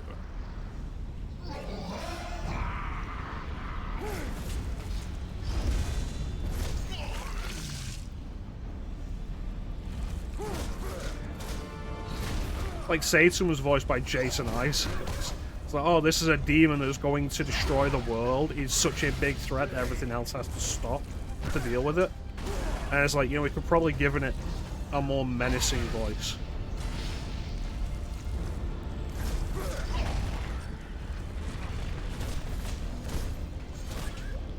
Like, no shade to the voice actor. The voice actor's clearly doing, you know, what he's been directed to do. But there should have been something more for a terrifying demon. You know, that could well be worse than Satan.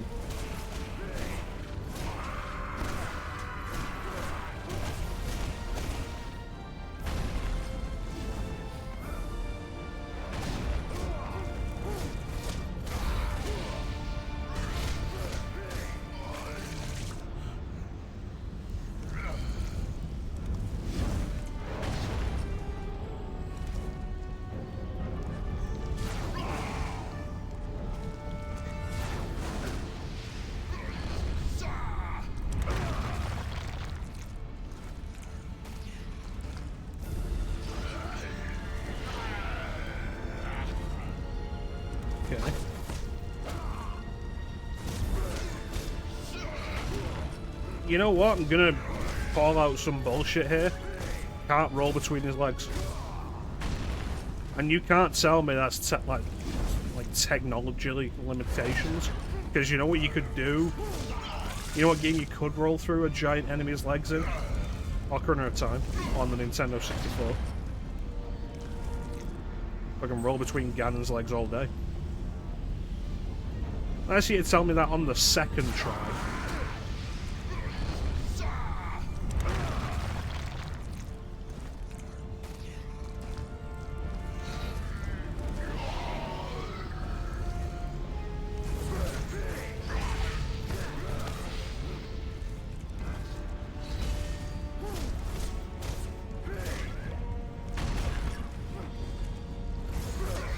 Okay, what's the range on the shockwave? Because it feels like it's affecting me even when I'm jumping when it hits.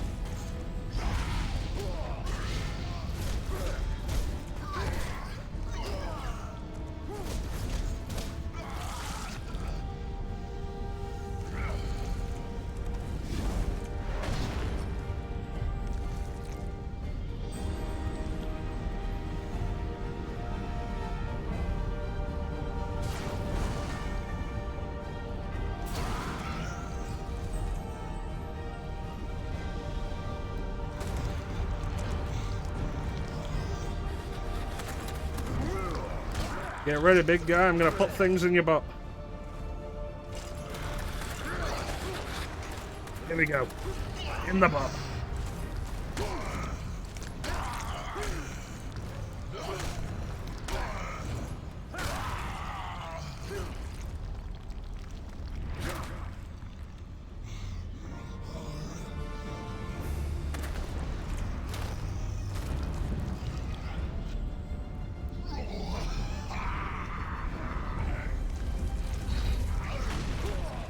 Oh, fuck off.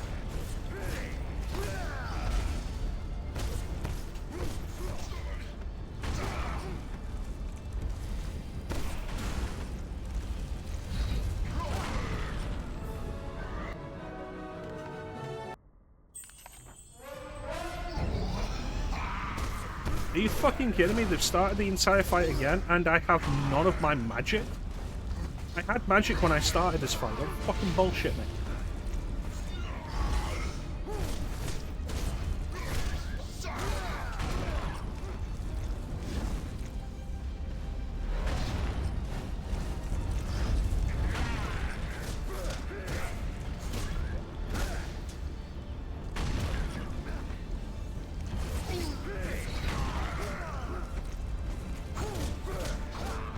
Yeah, I hate that about Devil May Cry. It's like, oh, all those resources you used in that fight, yeah, they're gone. You've restarted me, but yeah, they're gone.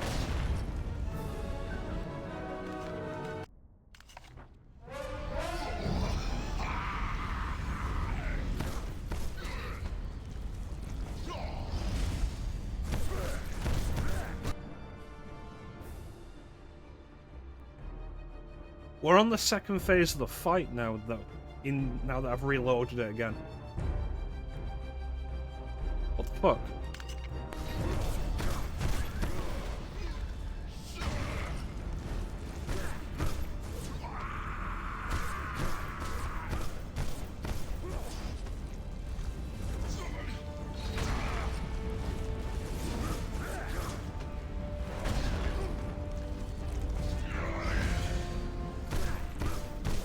So what the hell just happened there?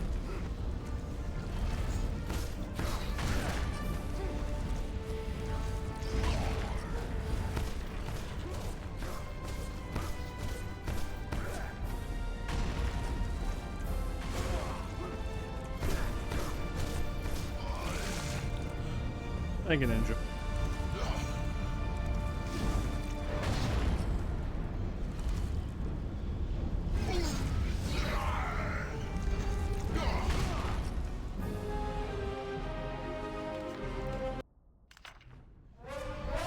And now we're back to the first phase. What the fuck is going on with this?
Like, there's some shit going on with this fight.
That fight was fucking.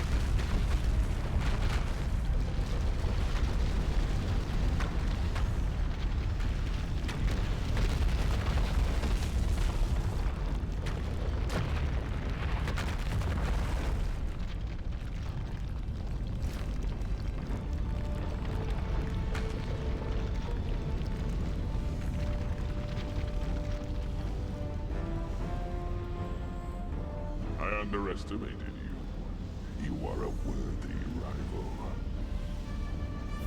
However, you must know that you will not prevail here. I grow tired of your idle boasts.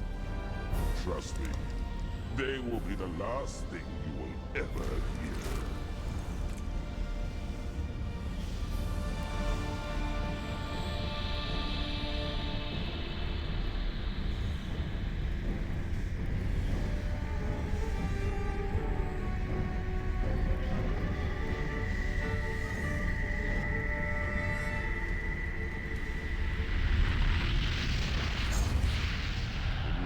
Easier to end yourself now, warrior, by your own hand. You will suffer. That I can promise. You will never find peace. In light, no darkness.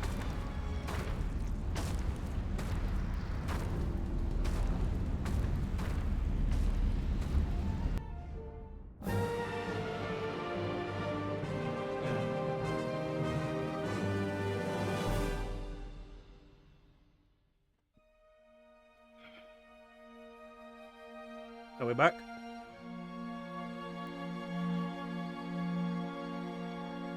Excellent, thank you.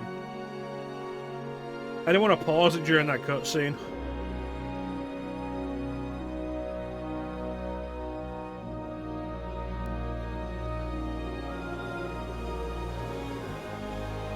So essentially what you missed is the dimensional rift opened and the fight had to end because now he's got all his power back. And we can't compete with him at full power. So he's gone through the dimensional rift. Despite his boasts, our last confrontation had proven to me that the demon could be hurt. I would need to be patient and bide my time in order to take the opportunity that I knew would eventually come. I could wait a lifetime for that moment, but I didn't care anymore. I was past that now. Time was my friend, and an eternity of blood my destiny. I would make this monster pay. He will know fear. He will taste the bitterness of defeat and look into the eyes of the dragon as his life force spills onto the ground before him. Look upon me, demon, for I am darker and more terrible than thee. I am that dragon, and you are my prey. He's been a vampire for 10 minutes and he's become so fucking dramatic. That's how we're doing. Let's take a quick look at the stream.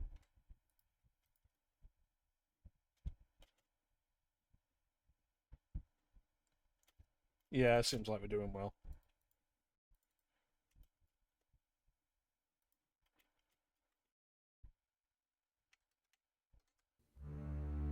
There, let's go.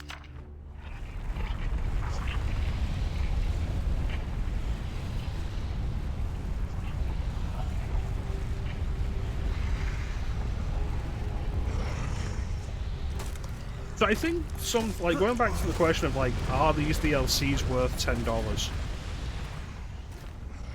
I think something we generally kind of forget is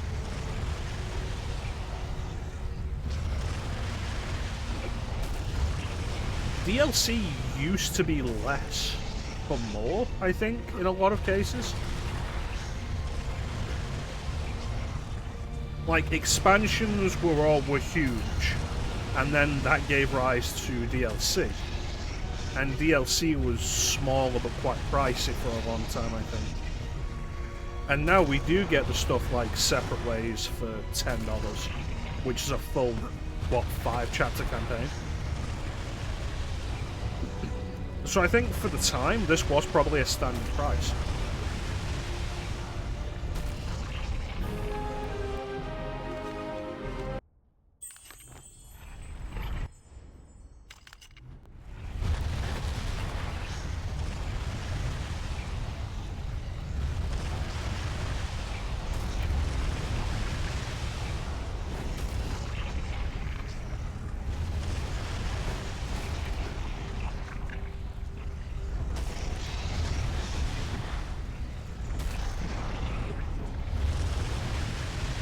Well, you know what they say about dragons. Can't get burned.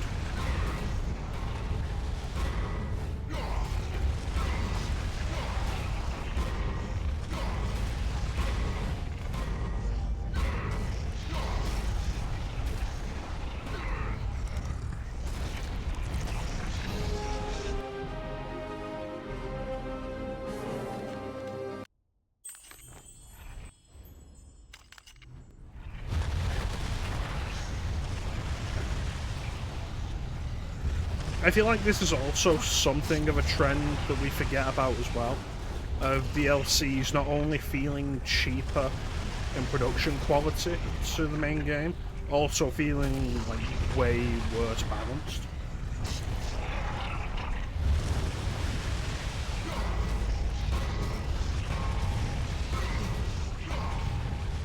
Because I know I brought it up during the Force Unleashed DLC playthrough, but the DLC in that is,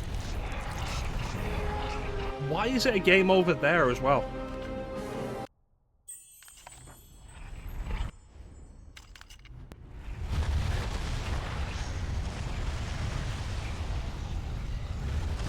I've got no fucking depth perception because of the garbage fixed camera.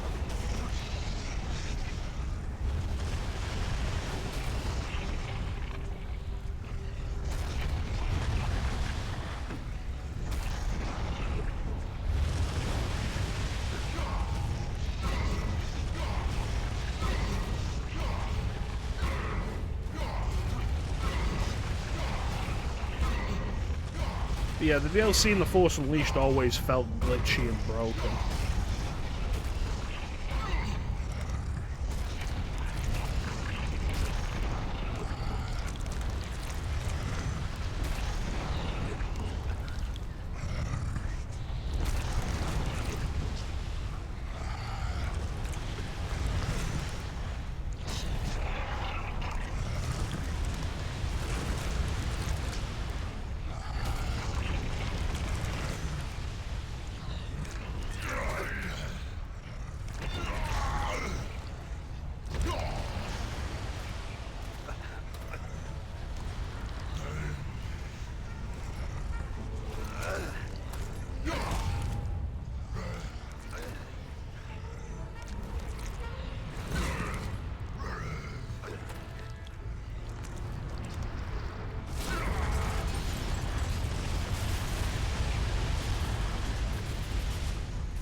This guy's really stupid.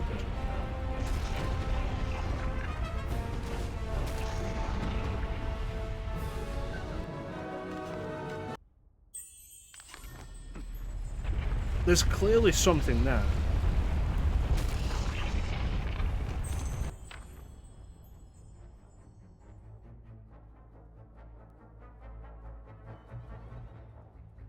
Why is there a Brotherhood Knight here, where apparently no human can go?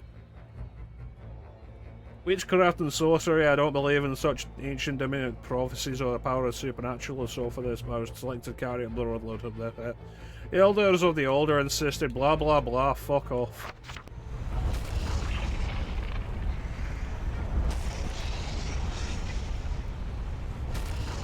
Ask stupid questions when I fucking die to grab the damn thing.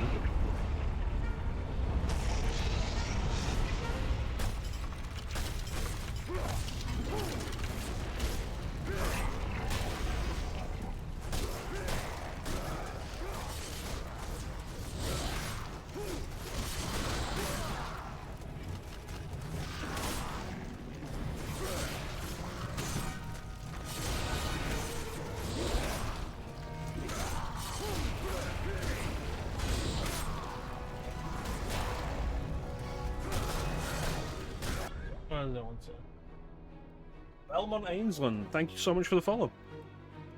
Laura just wanted to be a bitch one last time. She was still pissed off that we beat her at chess.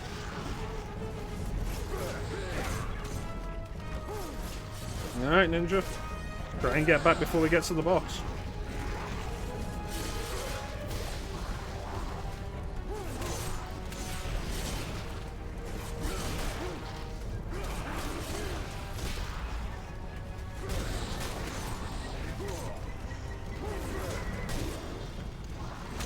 I would love it if these skeletons would fucking die.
Fuck off, I dodge rolled out of the way of that. Okay, apparently dodge rolling isn't an effective strategy now.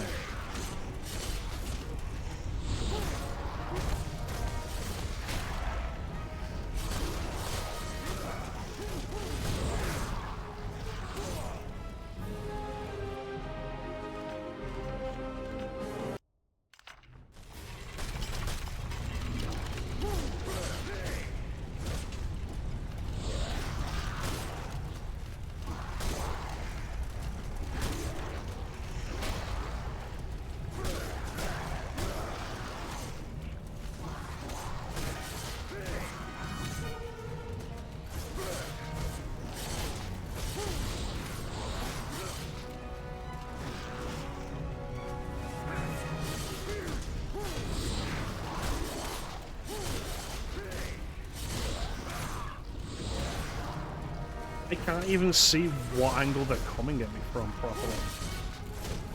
I don't even know how they're hitting me even as a dodge roll.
There was no reason for me to actually fight them. Of course there wasn't.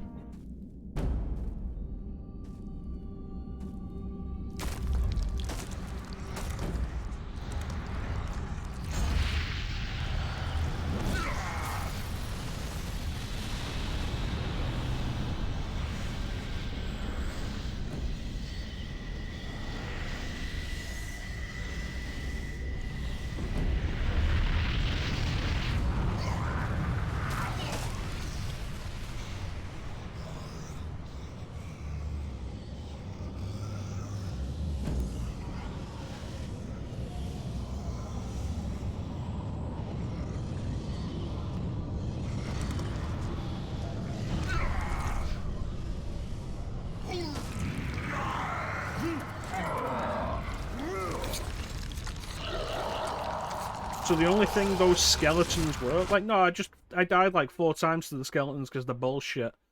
So I ran past them. And it seems like the only thing the skeletons were my chance to heal. But you know, when I'm just burning through health fighting them, what's the fucking point?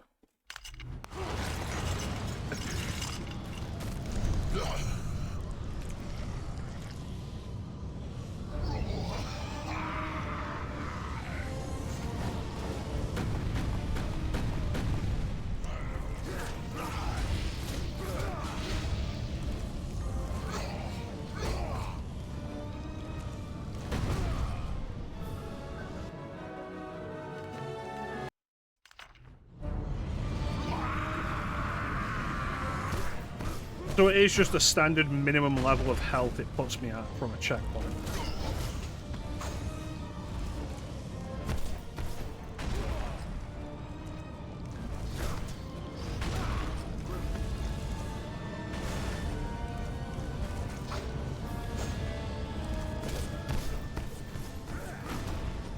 Well, this is the climax of the DLC, Ninja.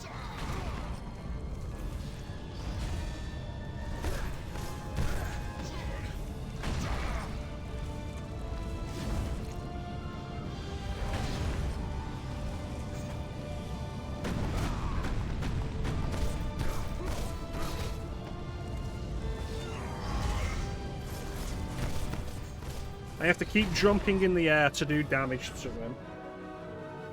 And I have no way of blocking or dodging while I'm in the air. And he's got attacks that are very specifically designed to hit me in the air.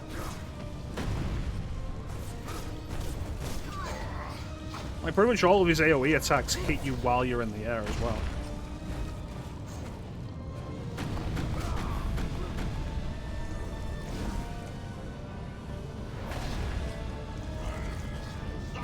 It's like they've got the shockwave and they hit you in mid-air. It's like fighting Jinpachi at the end of Tekken 5 all over again.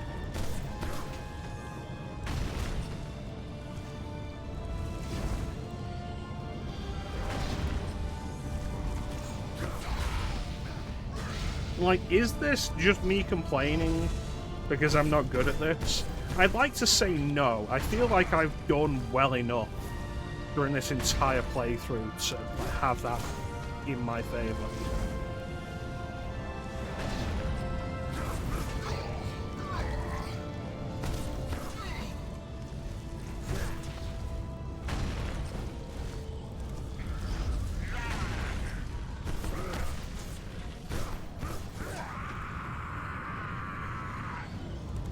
AoE stands for Area of Effect. Generally, it's an attack that has a spread. Welcome on in, Belmont. So the shockwave would be an AoE attack.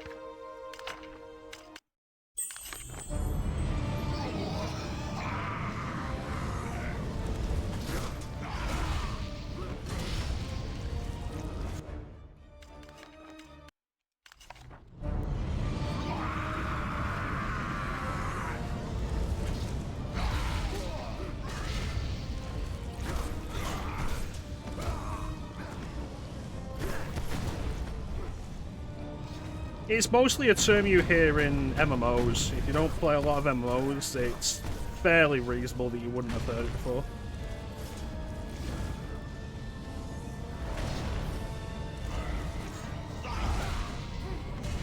I hate that attack.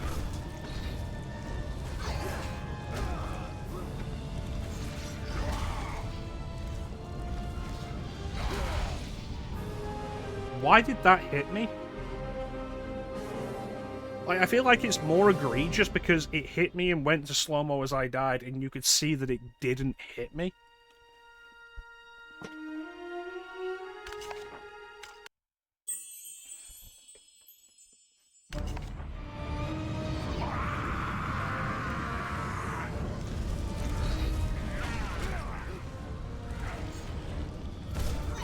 Honestly, if it wasn't for the fact that the DLC comes with the PC version, I'd say, like, maybe just don't get the DLC.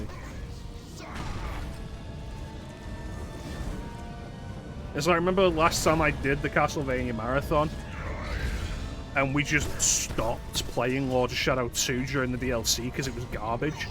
It's like that. But I did this before, and I will do it again.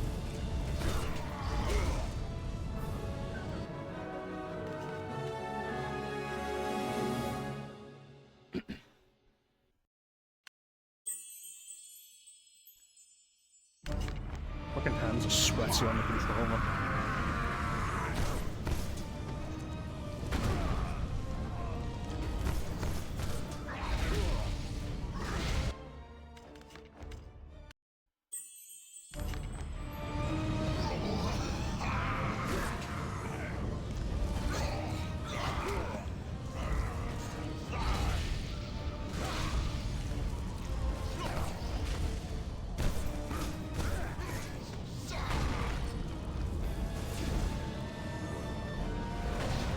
Maybe I'm looking at this wrong.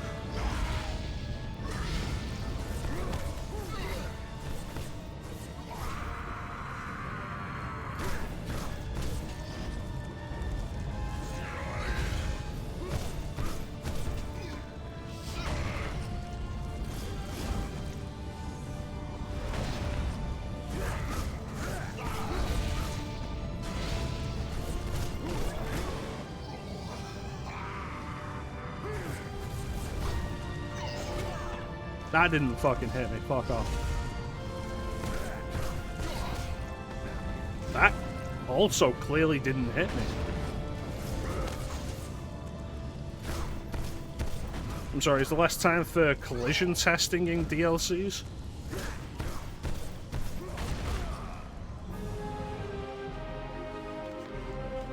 Don't you love stomp attacks that hit you in midair? I don't give a damn they justify it by having the ground shoot up. It's still bullshit.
gotta appreciate the actual death hit going in slow motion, so it can show you that the collision is fucking bullshit.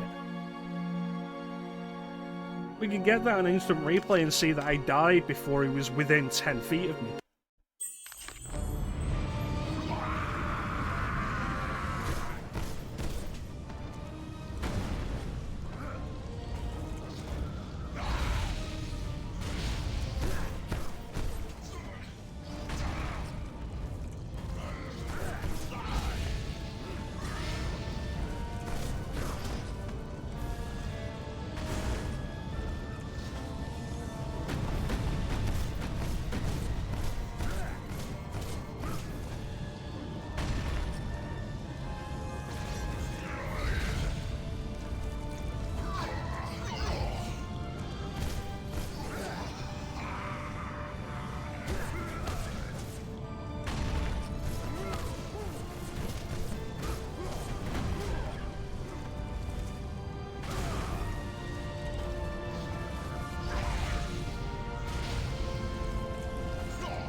It is particularly frustrating with this because up until the DLC, this was the most I'd ever enjoyed playing this game.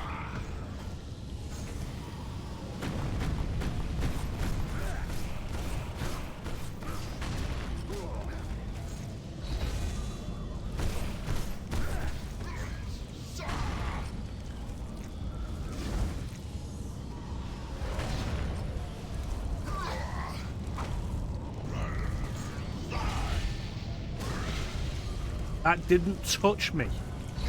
I jumped over it.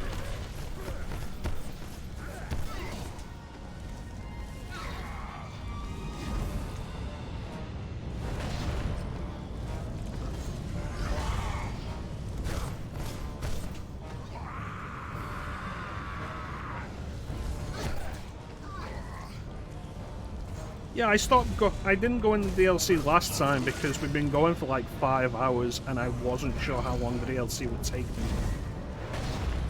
So now let's do the fun thing again of figure out what he's going to do and how to counter it, or you will die and have to do all of this again.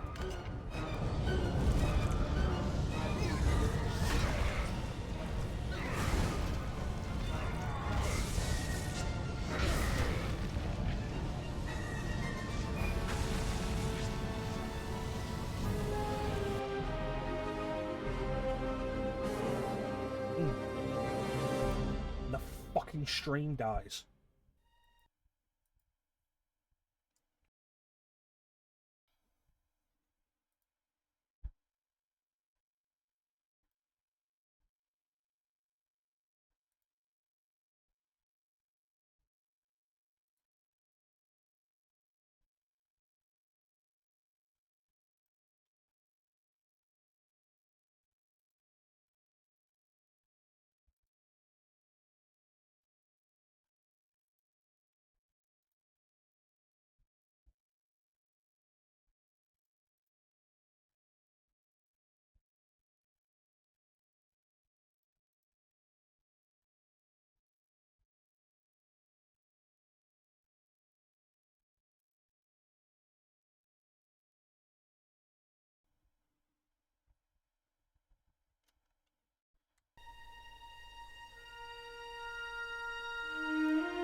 go again.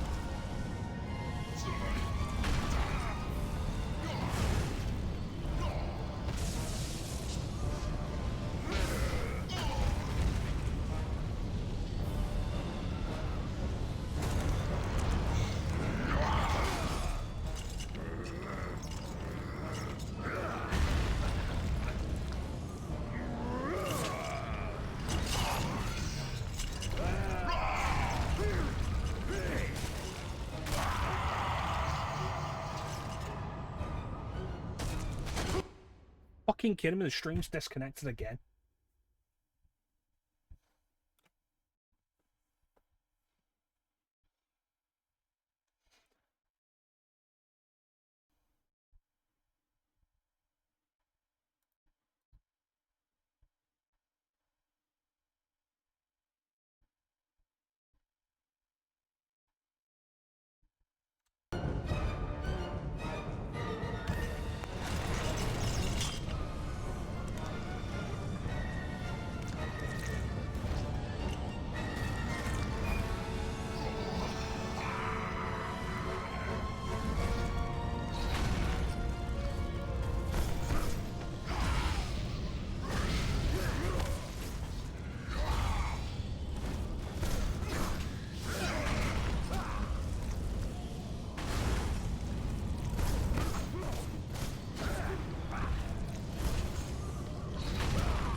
Now I have to double jump to hit his weak spot.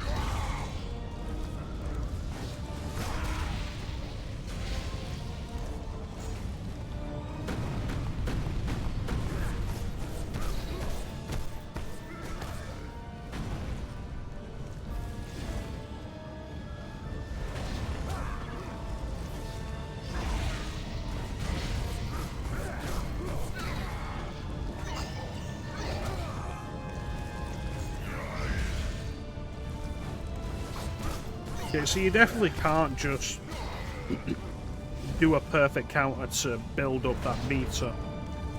Get the orbs that allow you to heal. Well, that's just not a thing. It's like, not only is the collision awful, we've changed the way the game works. Like, you could parry Satan. Can't parry this fucker.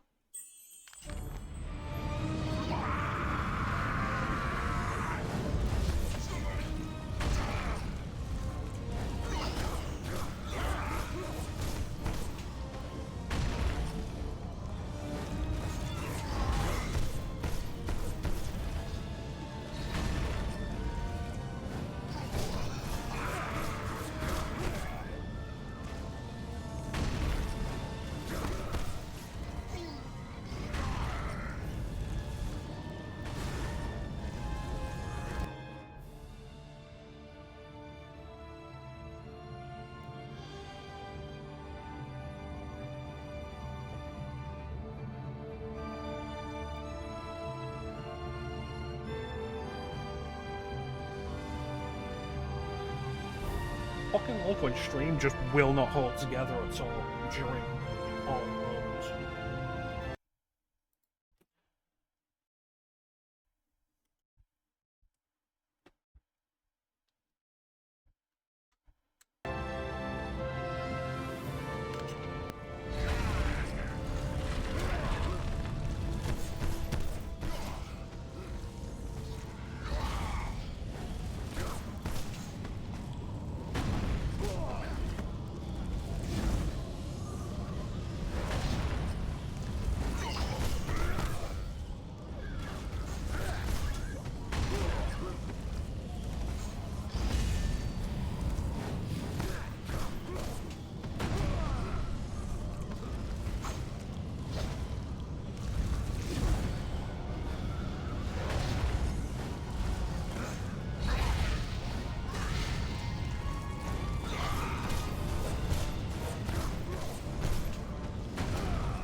collision didn't fucking hit me.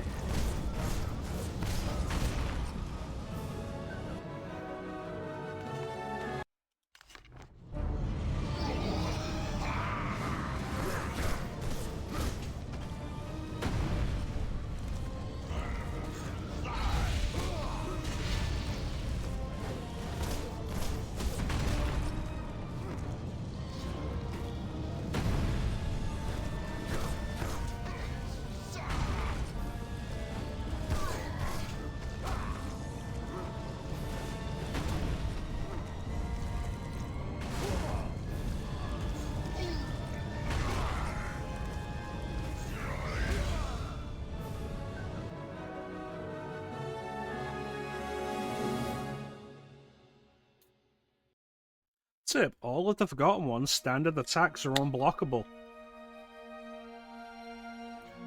It's fucking stupid.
What the fuck just hit me?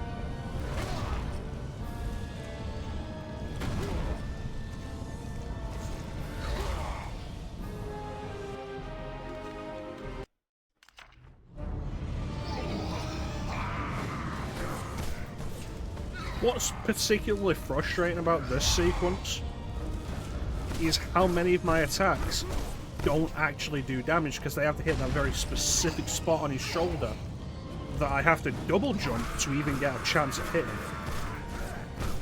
Like, pay attention, you can see when I'm actually doing damage, and it's not enough. Most of my attacks aren't fucking hitting.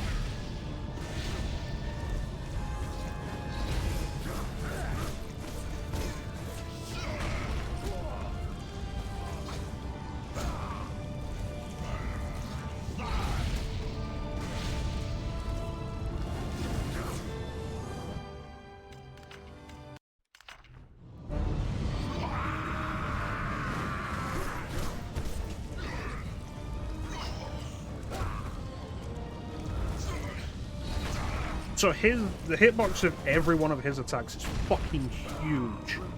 But mine, nope. No, I've got to be fucking precise.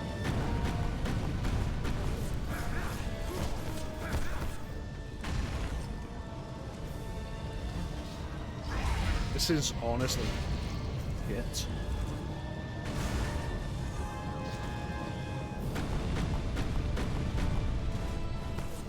One, two, three, four, five, 6 hits there, out of at least 8.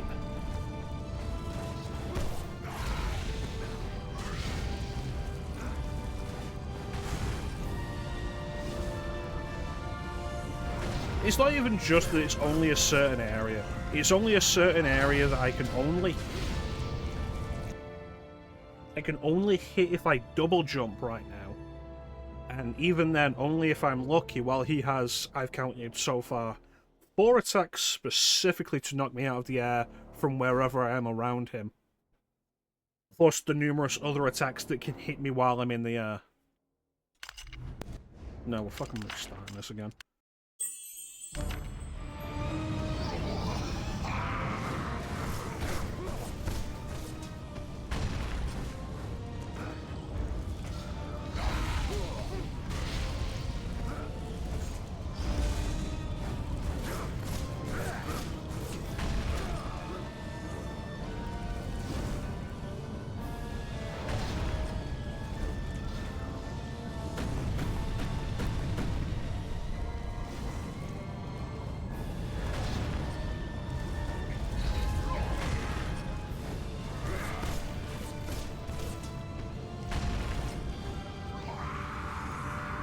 There's also the thing of, like, I'm still on less than half health when I start.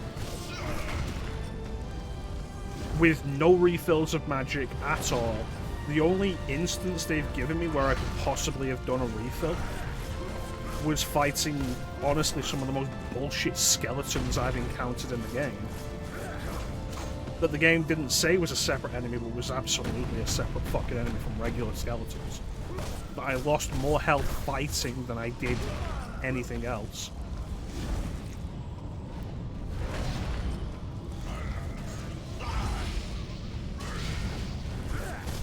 Plus, let's say I do this sequence now, and I actually get down to the next fucking QTE. If I fuck up that exact sequence, because it's not particularly clear and hasn't been clear on any of these sequences what I need to do, we restart this part again. Again.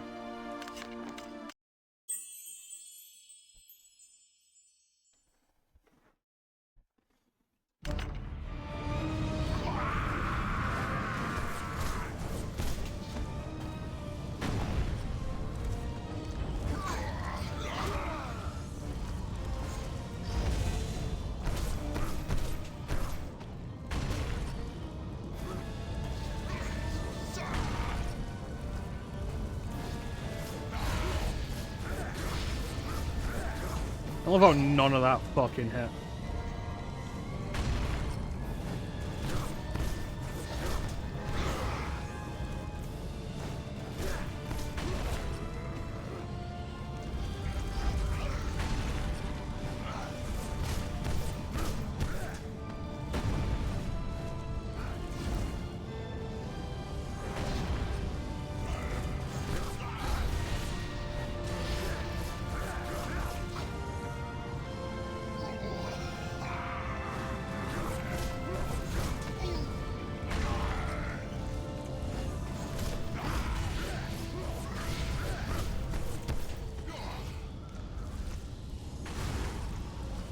it really feels like his health bar's not going down.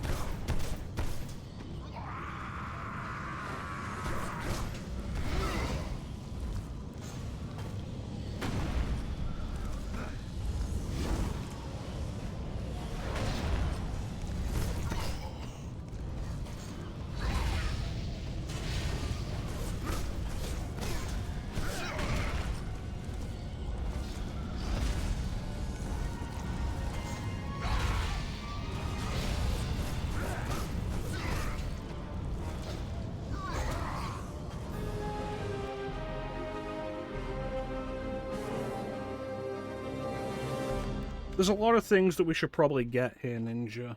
The ability to build up the experience orb meter without having to hit the exact weak point, so I can get some health to recover.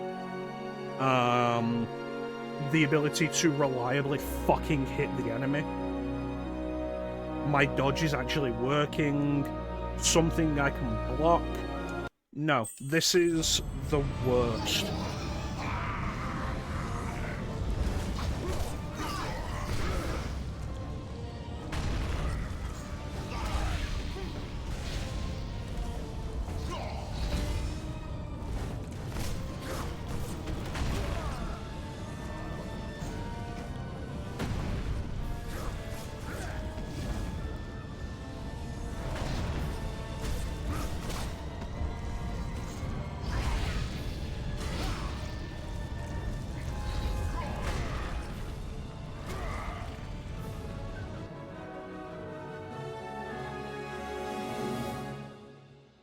Avoid fighting like a dairy farmer. This incredibly unoriginal game decides to taunt the player with an unoriginal insult. Like, I'll give the game way more fucking credit than it deserves, but it is not original in the slightest. And now it's stealing insults from Monkey Island.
the fact that the music ends and then just restarts is a remarkable feat of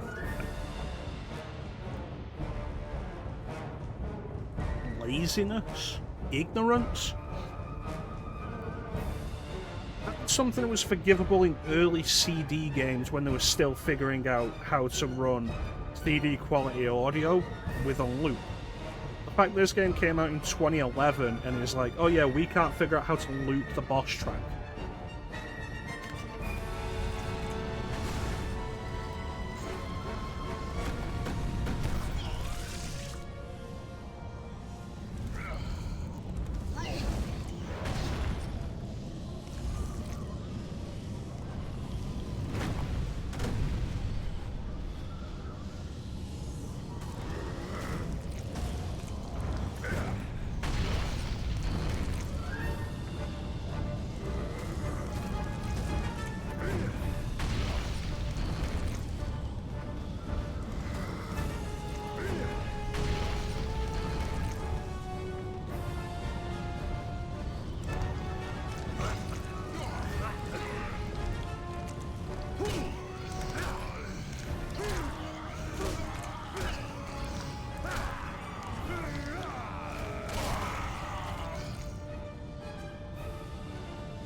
get the feeling that when they wrote the whole tip of like a boy fighting like a dairy farmer, they thought they were so fucking funny.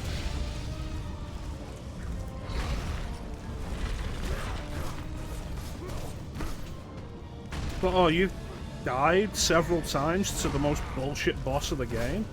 Do better. I don't appreciate taunts to begin with. When it's a fucking unoriginal taunt.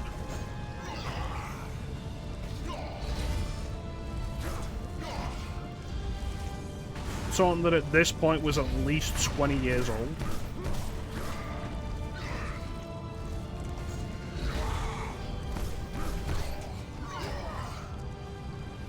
But I'm sorry you didn't playtest your fucking collision boxes. I guess I am a dairy farmer. You're the most diseased fucking cow I've ever met.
So, essentially with that swing, that sword swing, if you are within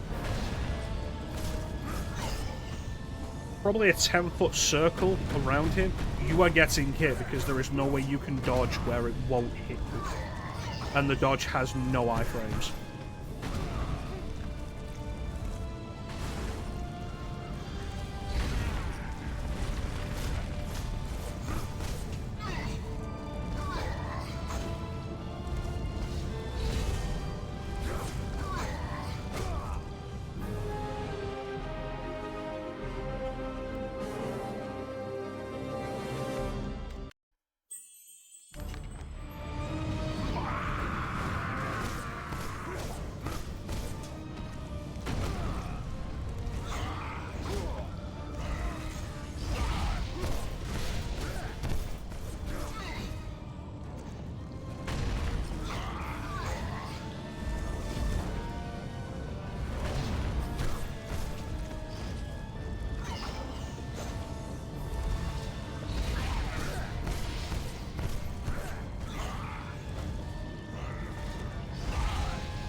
This game was honestly enjoyable until the DLC.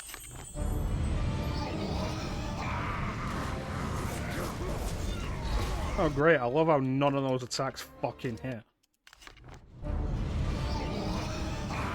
Sorry I don't have good depth perception when you decided to make the entire game fixed camera.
have no comprehension of what you're up against.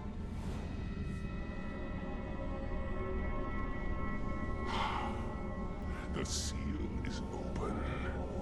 I'll enter your world now. It will be reduced to ashes, and I shall inflict 10 times the pain and suffering that were inflicted upon me when I was imprisoned by your brotherhood. I'll let you live, so you can witness your complete and utter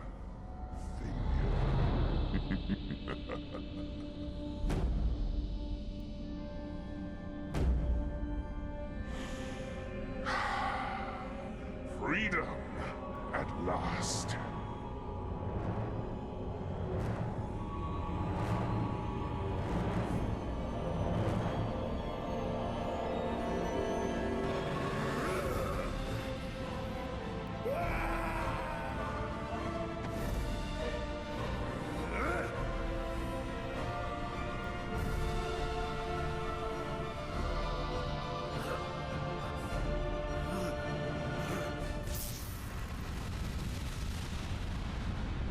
No, no, no!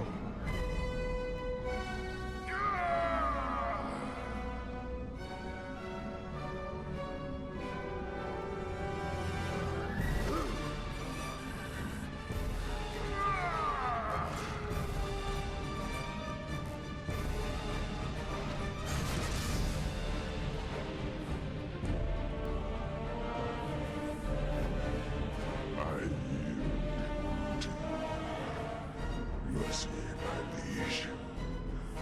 Mercy.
A lot cooler if they bothered to animate that as a cutscene. And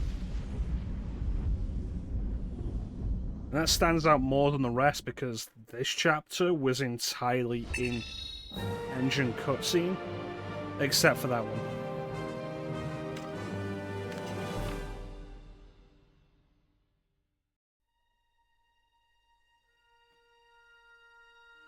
These last two chapters are not good.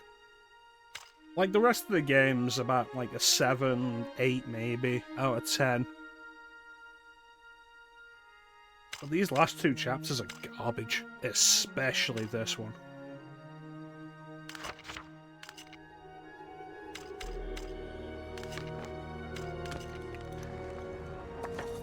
Close the book on that.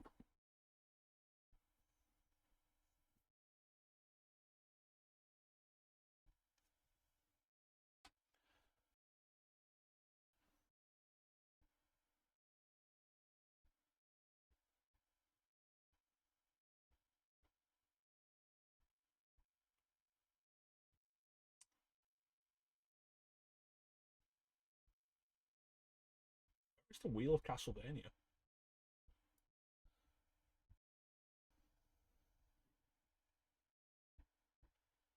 Oh, there it is. I didn't name it. It's the wheel of Castlevania. There we go.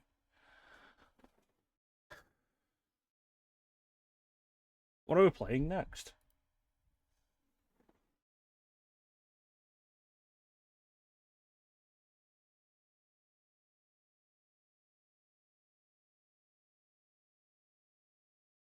What are we playing next?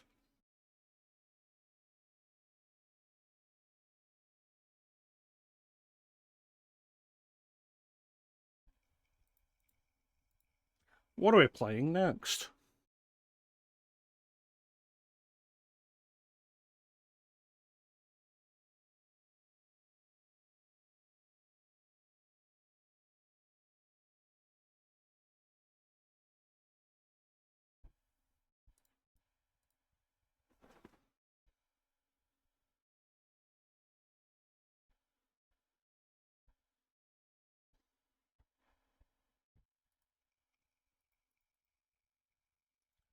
You're gonna keep fucking spinning till you land on something I want to play next.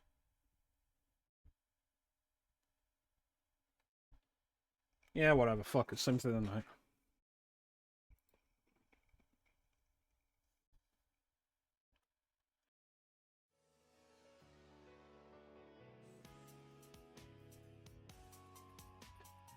We'll be doing the Sega Saturn version of Symphony of the Night, just as a change, because I've played the,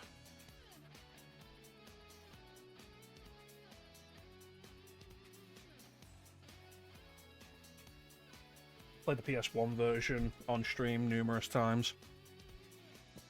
I could do the PSP version, but I don't want to. Plus, the various patches that have been, the various fan patches that have been released for the Saturn version of Symphony of the Night also added, like, they put the English localization in from the PSP version and the voice acting. So we do the Saturn version with these patches, we essentially cover everything of Symphony of the Night that we haven't done. Other stuff, Dracula X, will come to at another time. Everything that's on this list is stuff. Everything that's on this wheel is something that I am willing to do. I'm not going from this bullshit to Dracula X. So, Saturn Symphony of the Night, coming next week on Castle-Day-nia.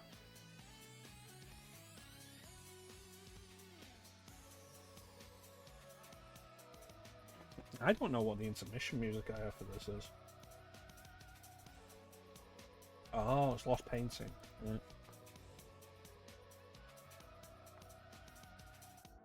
So yeah, that should be fun.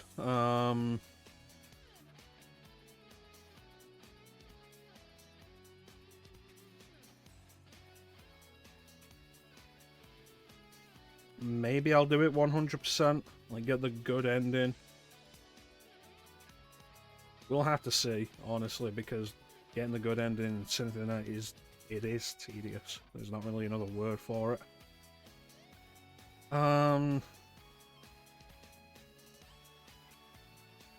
Lord of Shadow, like, the base game itself is quite fun. I enjoyed it more this time than I have previously. The DLC is not good. Like, it really isn't.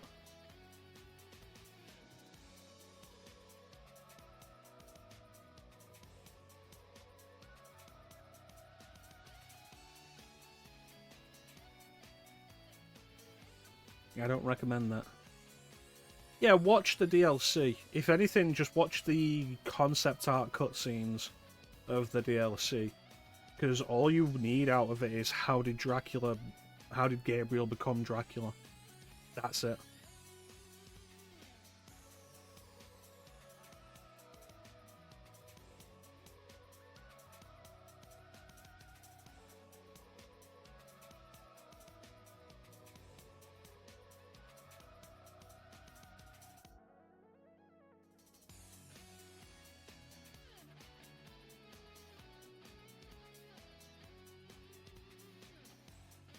You know what?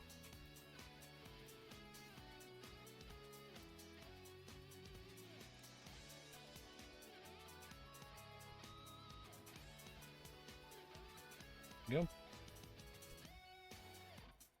We're not going to do Symphony of the Night next week. We will do Dawn of Sorrow. Castlevania Dawn of Sorrow.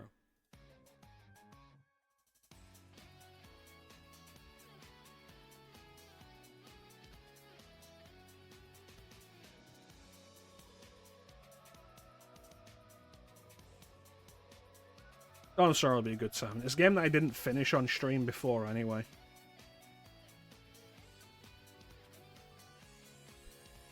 So yeah, we'll do Dawn of Sorrow.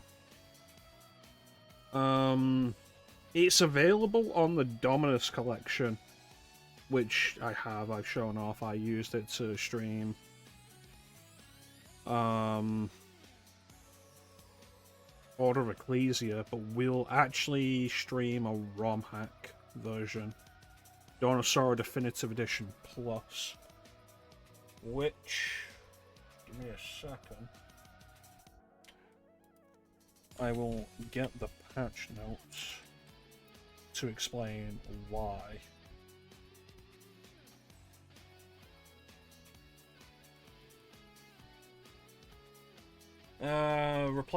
Hack replaces the game's anime portraits with the ones featured in Aria of Sorrow, drawn by Kojima. Some portraits taken from other official Castlevania games, or a handful were drawn from scratch by Astias, who is a fan user. Fixes the luck stat, which originally had next to no effect on the drop rate of souls, to actively influence the drop rate. Because Dawn of Sorrow's luck stat is broken for soul grinding. So if you're trying to get all the souls, which actually has a purpose in Dawn of Sorrow, because of the weapon fusion system, getting a lot of the souls in Aria of Sorrow meant nothing. A lot of the useless souls do actually get a use in Dawn of Sorrow thanks to weapon fusion. The luck stat does not affect that, so that'll be fixed. No touchscreen required, which is good.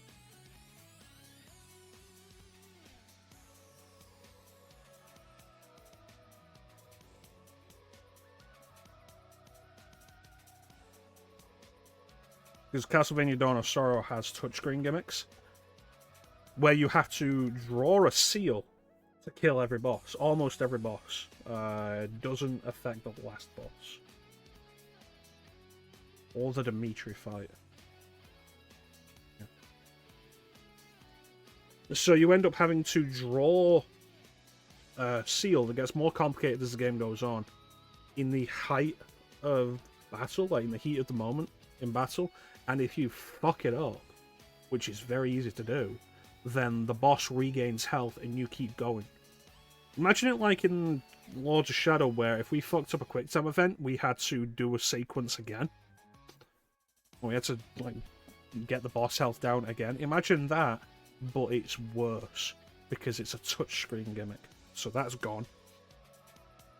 The Dominus Collection replaces it with button presses, which is also not a good idea, so fuck that.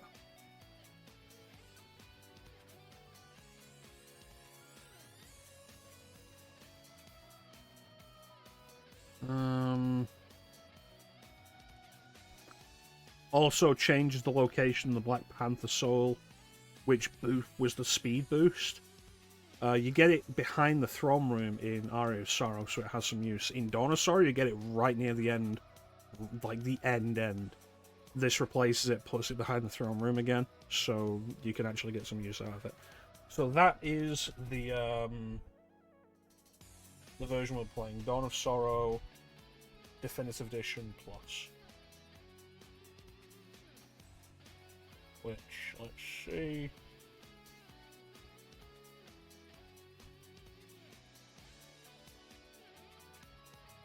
Which adds more stuff. So that's the version we're doing. We're doing Dawn of Sorrow Definitive Edition Plus. It should be fun. Dawn of Sorrow is a good game. I enjoy it. And I've been putting off playing it because I knew it would be coming up soon enough on stream. So yeah, Dawn of Sorrow next week.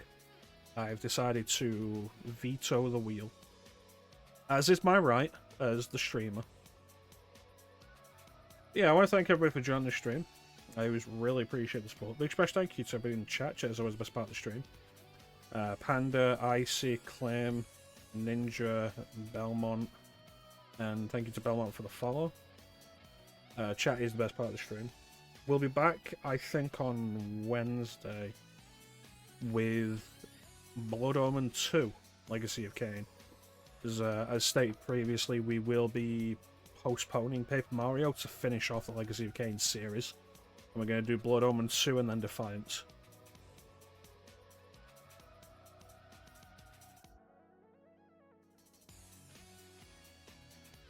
Yes.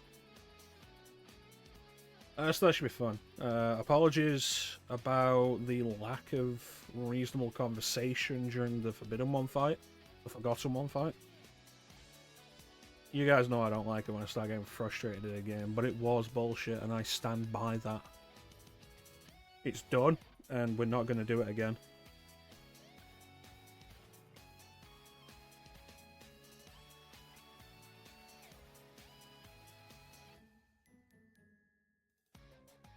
So yeah, that is pretty much it. So, there's not really anything else to say. Is there anyone streaming right now? I don't think so, no. There's not really anything else to say except thank you all for watching, have yourselves a fantastic time of day, and take care. We'll catch you next time, guys. Goodbye.